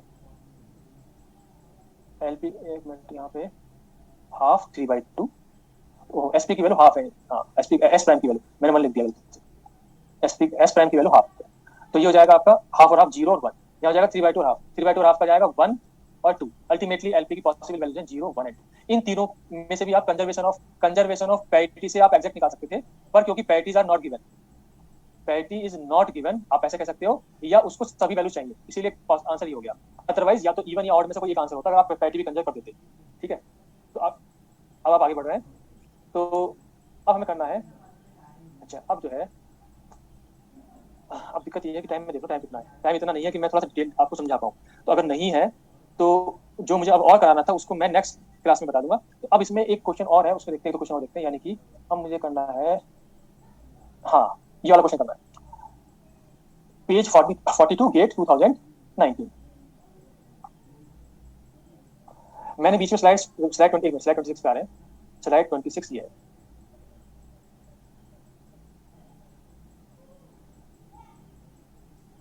ठीक है। अब जो है बीच की स्लाइड्स मैंने छोड़ दी है, मुझे पढ़ाना था पर टाइम नहीं है, इसीलिए उन्हें स्किप करके मैं सीधा स्लाइड नंबर 32 पे आ रहा हूँ। इस वाले क्वेश्चन का आंसर बताओ, GATE 2019 question number 42, low energy collision s wave scattering. तो आपने क्वांटम में स्कैटरिंग पढ़ी होगी, अगर एस वेव स्कैटरिंग है तो एस के लिए एल की value, L of the reactant 0 होगा। अगर एस वेव स्कैटरिंग है पाई प्लस प्लस पी, उसका मतलब ऐसे मानो कि वो एल की वैल्यू 0 होगी, एल ऑफ द रिएक्टेंट, ठीक है। तो ऐसे पी वेव स्कैटरिंग होती है तो एल की वैल्यू 1 होती है, तो यहाँ पे इसने इंडायरेक्टली कह दिया कि L of the reactant is 0। अब यहाँ पे स्कैटरिंग किसकी हुई है, पाई प्लस की और ड्यूट्रॉन की, D is deuteron and not down quark. Down quark कभी भी आपको इंडिपेंडेंटली नहीं मिलती है, जहां भी डी हो उसको आप ड्यूट्रॉन ही कहोगे, अगर ये ड्यूट्रॉन नहीं भी कहता सिर्फ रिएक्शन देता तो भी हम ड्यूट्रॉन लिखते हैं। Results in the production of 2 protons, आपको 2 प्रोटॉन मिले, क्वेश्चन ये है relative orbital angular momentum of the resulting 2 protons is, आपको एल की वैल्यू चाहिए, L of the products, L of the reactant आपको 0 दे रखा है, एस वेव स्कैटरिंग है, एल ऑफ द प्रोडक्ट चाहिए, बताओ आंसर क्या आएगा।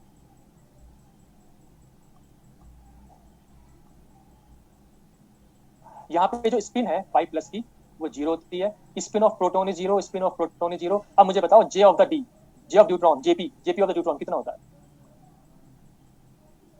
तो जेपी की वैल्यू मैंने आपको पहले याद करा रखी, सेल मॉडल से निकाला, नॉर्डिक रूल से, क्योंकि यहाँ पे दोनों ही ऑड है। तो यहाँ पे आप में से ड्यूट्रॉन की वैल्यू का पता है, यहाँ पे देखो हम क्या करेंगे, मैं थोड़ा सा आपको चलो रिवाइज करा देता हूँ। यहाँ पे जेड इक्वल टू 1 है, ड्यूट्रॉन में ड्यूट्रॉन क्या है 1s2, तो जेड इक्वल टू 1 है, एन इक्वल टू 1, इसको आप 1s हाफ करोगे, यहाँ भी 1s half, single proton single electron करोगे। अब क्योंकि दोनों ही ऑड थे तो यहाँ पे l of the proton 0, j of the proton half, l of the neutron 0, j of the neutron half, चारों को ऐड कर दो, lp plus LN plus JP plus JN, इनकी वैल्यूज होगी 1, ये हो गया ऑड, अगर ऑड है तो J equal to JP plus JN, इनकी वैल्यू होगी 1, तो यह जाएगा 1 प्लस पैटी हो जाएगी -1 की पावर एलएन प्लस एलपी, यानी कि +1। अब आप यहाँ से आंसर कर सकते हो कैलकुलेट। तो यहाँ पे देखो अब जो है आपका एल ऑफ द रिएक्टेंट तो गिवन है 0, एस वेव स्कैटरिंग है, तो जे ऑफ द रिएक्टेंट क्या जाएगी, तीनों का वेक्टर एडिशन 0 0 1 का, तो ये 1 हो जाएगा। फिर आप जो है यहाँ पे करोगे, यहाँ पे एल ऑफ द प्रोडक्ट आपको निकालना है, इन दोनों का जो है 0 हो गया, तो यहाँ पे J of the product J of the reactant के बराबर है, और क्या है इसका एसपी, एसपी और एलपी का वेक्टर एडिशन, दोनों एसपी 0 है, तो अल्टीमेटली एलपी के बराबर हो गया, और अगर एलपी के बराबर हो गया तो एलपी की वैल्यू क्या आ गई, एलपी की वैल्यू 1 ही आ गई, एक पॉसिबल है, तो एलपी की वैल्यू 1 होगी जो कि जेपी के बराबर है, आंसर 1 आ गया।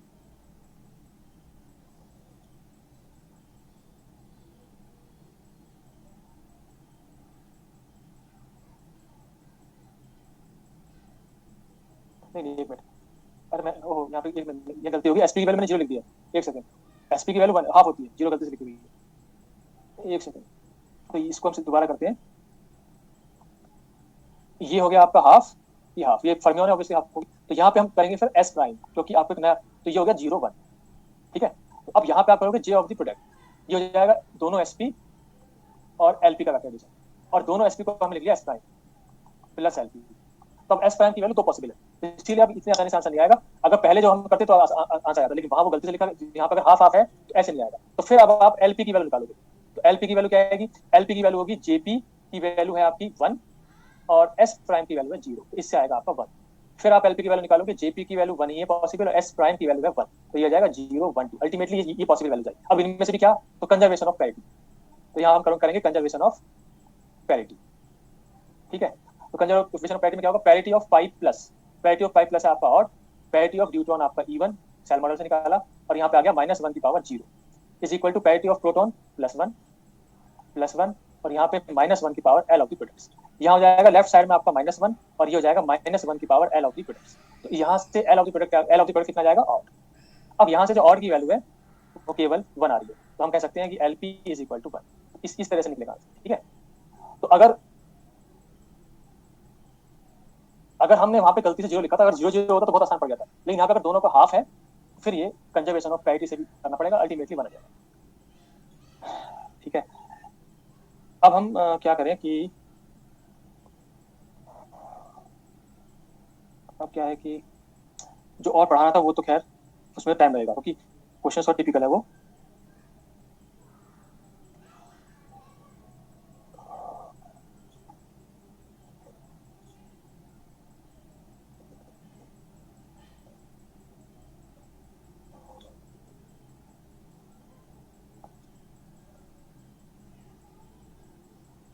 अब जो है हम एक काम करते हैं,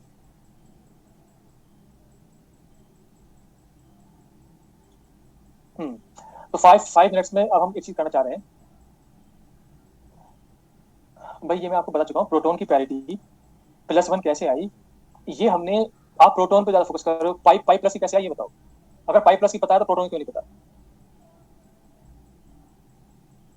तो हमने वो एलिमेंट्री पार्टिकल्स की जो बड़ी वाली टेबल है उसमें पैरिटी वाला कॉलम है, उसकी पैरिटीज याद की थी सर। तो वहां हमने कहा था कि फर्मी पार्टिकल की पैरिटी इवन होती है, प्रोटोनिक फर्मी पार्टिकल, और एंटी फर्मियॉन्स की ऑड होती है, क्योंकि पार्टिकल एंटी पार्टिकल का रिलेशन ये है कि फर्मियॉन की पैरिटी होती है, एंटी फर्मियॉन की अपोजिट होती है, ठीक है। अब मुझे एक चीज और करानी है और उसके बाद फिर अनम्यूट कर सकते हैं, एक मिनट। अब जो है मुझे आपको कराना है, हाँ, यहाँ पे हेडिंग डालो,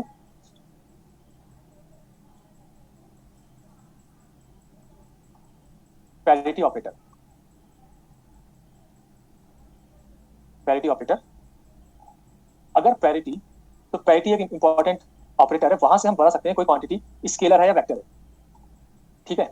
उस पे हम उसको हम लिख रहे हैं, आप लोग लिखो, अगर पैरिटी ऑपरेटर को किसी स्केलर पे ऑपरेट कराते हैं तो हमें विद प्लस साइन मिलता है स्केलर, ठीक है। मतलब प्लस साइन, प्लस या माइनस इसके आगे वैल्यूज हैं, तो आपको +1 मिलेगा या -1 मिलेगा। तो अगर आपको विद प्लस साइन मिल गया तो ऐसे स्केलर को हम कहते हैं ट्रू स्केलर, ट्रू स्केलर। अगर हम पैरिटी को ऑपरेट कराएं किसी स्केलर क्वांटिटी पे, मतलब यहाँ पे पार्टिकल की बात हम बाद में करेंगे, हम जो आपने ईएमटी में स्केलर या वेक्टर क्वांटिटीज पढ़ी है या आपने किसी भी सब्जेक्ट में पढ़ी है, तो हम उन्हीं की बात करते हैं। कोई स्केलर क्वांटिटी मान लो एनर्जी है, ठीक है, वर्क है, तो उस पर जब आप ऑपरेट करोगे पैरिटी को तो प्लस साइन आएगा, अगर प्लस आया तो वो ट्रू स्केलर है, ठीक है। और अगर वो माइनस आया, यानी कि अगर वैल्यू पैरिटी आपकी माइनस मिल गई, ऑड मिल गई, तो उसको हम कहेंगे स्यूडो स्केलर, स्यूडो स्केलर, ठीक है। तो अगर हम पार्टिकल्स की बात करें तो जेपी की वैल्यू यहाँ हो जाएगी 0 प्लस और यहाँ हो जाएगी 0 माइनस। ऐसा क्यों? क्योंकि अगर स्केलर की बात कर रहे हैं तो स्केलर में कोई वेक्टर क्वांटिटी नहीं आएगी, उसका एल भी 0 होगा, उसका एस भी 0 होगा, उसका जे भी 0 होगा, तभी तो उसे स्केलर कह रहे हैं। और स्यूडो स्केलर है तो इसीलिए उसकी पैरिटी ऑड होगी, तो इसीलिए माइनस लिखा। ट्रू स्केलर है तो इवन होगी तो प्लस लिखा। अब यहाँ पे एग्जाम्पल है स्केलर्स की, वैसे तो एग्जाम्पल ये होगी टेम्परेचर, एनर्जी एक्सेट्रा, ठीक है। और अगर हम बात करें सीरो स्केलर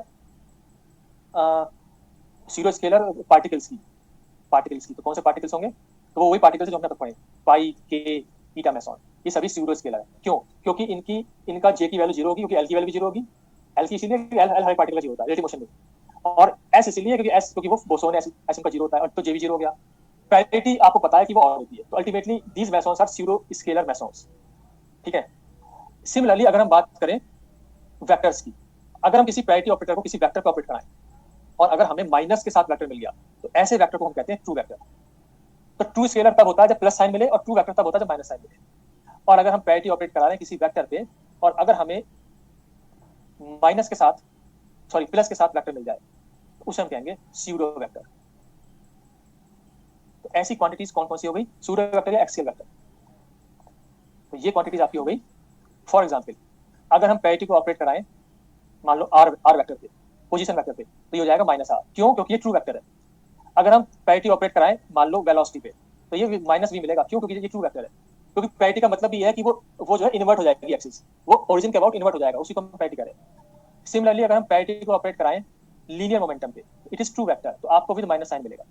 अगर हम पैरिटी ऑपरेट कराएं मान लो फोर्स पे, तो वो मिल जाएगा minus F, it is true vector. अगर हम पैरिटी ऑपरेट कराएं मान लो इलेक्ट्रिक फील्ड पे, इलेक्ट्रिक फील्ड, ठीक है, इलेक्ट्रिक फील्ड को आप ई से भी नोट कर सकते हो और ब्रैकेट में लिख सकते हो कि इलेक्ट्रिक फील्ड, तो electric field is a true vector, तो माइनस ई मिल जाएगा। लेकिन अगर आप स्यूडो वेक्टर की बात करो, तो आपको स्यूडो वेक्टर कौन से, ये तो हो गए वेक्टर्स, ये तो सभी हो गए वेक्टर्स। अब अगर हम बात करें स्यूडो वेक्टर की, तो वो कौन से होंगे? तो हम बात, अब देखो यहाँ पे बस, अब हम टाइम तो हो गया, बस इसको लास्ट करना है। तो अगर हम पैरिटी ऑपरेट कराएं मान लो टॉर्क पे, तो हमें विद प्लस साइन मिलेगा। क्यों? क्योंकि जो टॉर्क होता है वो वो वेक्टर प्रोडक्ट होता है दो वेक्टर्स का। तो अगर टू वेक्टर्स का प्रोडक्ट कर दे तो हमें स्यूडो वेक्टर मिलेगा। ठीक है, हम इसे कह सकते हैं प्लस वन। क्यों मिला? क्योंकि minus one into minus one is plus one, तो torque is pseudo vector and not true vector. Similarly अगर हम पैरिटी ऑपरेट कराएं एंगुलर मोमेंटम पे, तो एंगुलर मोमेंटम प्लस साइन मिलेगा। क्यों? Because angular momentum is R cross P, it is pseudo vector. अगर हम पैरिटी ऑपरेट कराएं मैग्नेटिक फील्ड पे, तो it is also pseudo vector. Magnetic field is not true vector. क्यों? क्योंकि मैग्नेटिक फील्ड होती है डेल क्रॉस वेक्टर पोटेंशियल। ठीक है, यानी कि डेल भी आपका, ये भी आपका ट्रू वेक्टर है, वेक्टर पोटेंशियल भी ट्रू वेक्टर है, magnetic field is pseudo vector. ठीक है, तो इस पे जो है, इस पे जो है ये आपका वेक्टर पोटेंशियल है। तो अभी क्योंकि टाइम हो गया है, तो अब इस पे जो क्वेश्चन आ चुका है आपके एग्जाम में उसको देखो। ठीक है, तो आपको क्वेश्चन देखना है अपनी बुकलेट में, गेट 2018 क्वेश्चन नंबर 33। ठीक है, और उसका आंसर बताओ। मैं भी पेज नंबर बता रहा हूँ आपको।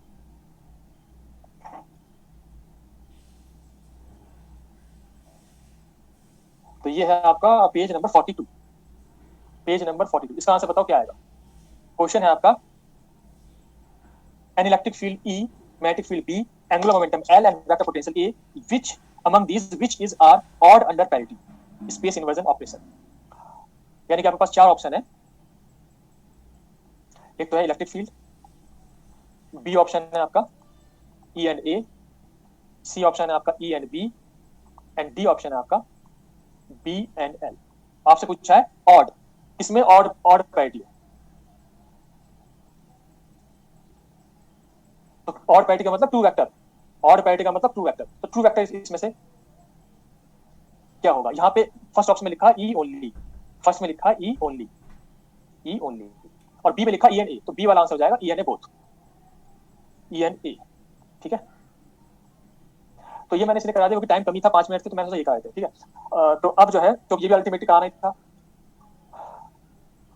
तो अब जो है आप जो है अनम्यूट करके आप पूछ सकते हो जो भी क्वेश्चन पूछना है। तो सबसे पहले स्लाइड नंबर 45, अच्छा 4 एंड 5, फर्स्ट टू स्लाइड। हाँ ठीक है, तो अब हम सबसे पहले स्लाइड नंबर, ये हो गया आपका फर्स्ट, स्लाइड नंबर फर्स्ट।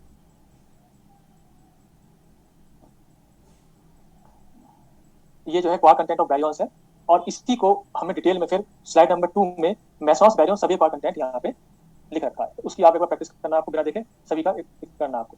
उसके बाद स्लाइड नंबर, हाँ 4 ये है, स्लाइड नंबर 4 ये हो गई।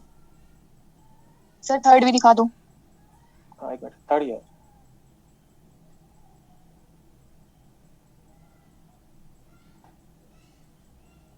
थर्ड ये हो गई। उसके बाद फिफ्थ है ये,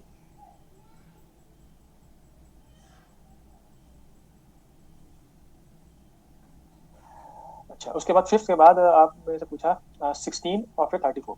तो अब उसके बाद है 16, तो 16 तो मेरे ख्याल से ये होगी सर 17, 16 तो ब्लैंक है, 17 होगी। स्लाइड नंबर 2, 2 तो अभी दिखाई थी, 2 ये है, स्लाइड नंबर 2 ये है।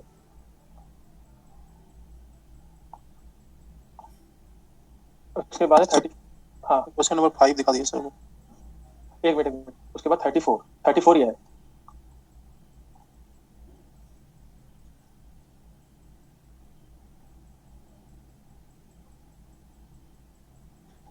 और उसके बाद 26 ही है।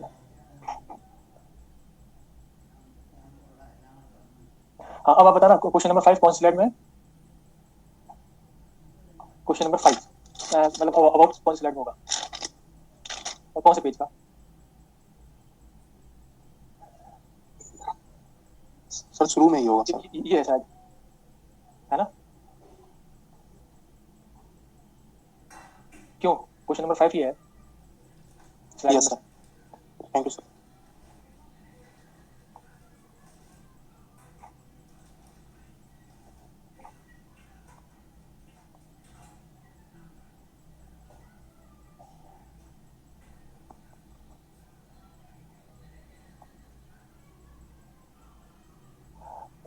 हाँ ठीक है, जो भी विश कर रहे हो, हैप्पी होली आपको भी। Same to you.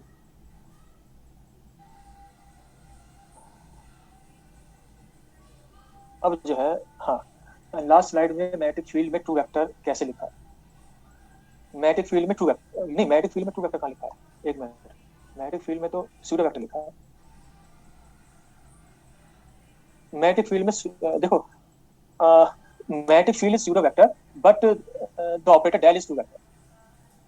जो डेल है वो भी ट्रू वेक्टर है, और जो ए है वो भी ट्रू वेक्टर है। तो true vector into true vector is pseudo vector. तो मैग्नेटिक फील्ड जो है वो स्यूडो वेक्टर है, ये स्यूडो वेक्टर है, पर वो दो वेक्टर्स का वेक्टर प्रोडक्ट है। ठीक है, तो इसे ऐड करें क्लास को।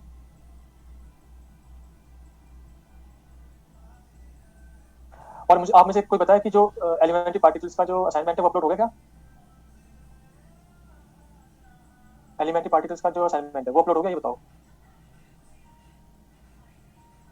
हाँ तो उसको आप लोग करके आना। कोई कुछ क्वेरी हो तो पूछना। ठीक है, तो मैं से ऐड करता हूँ क्लास।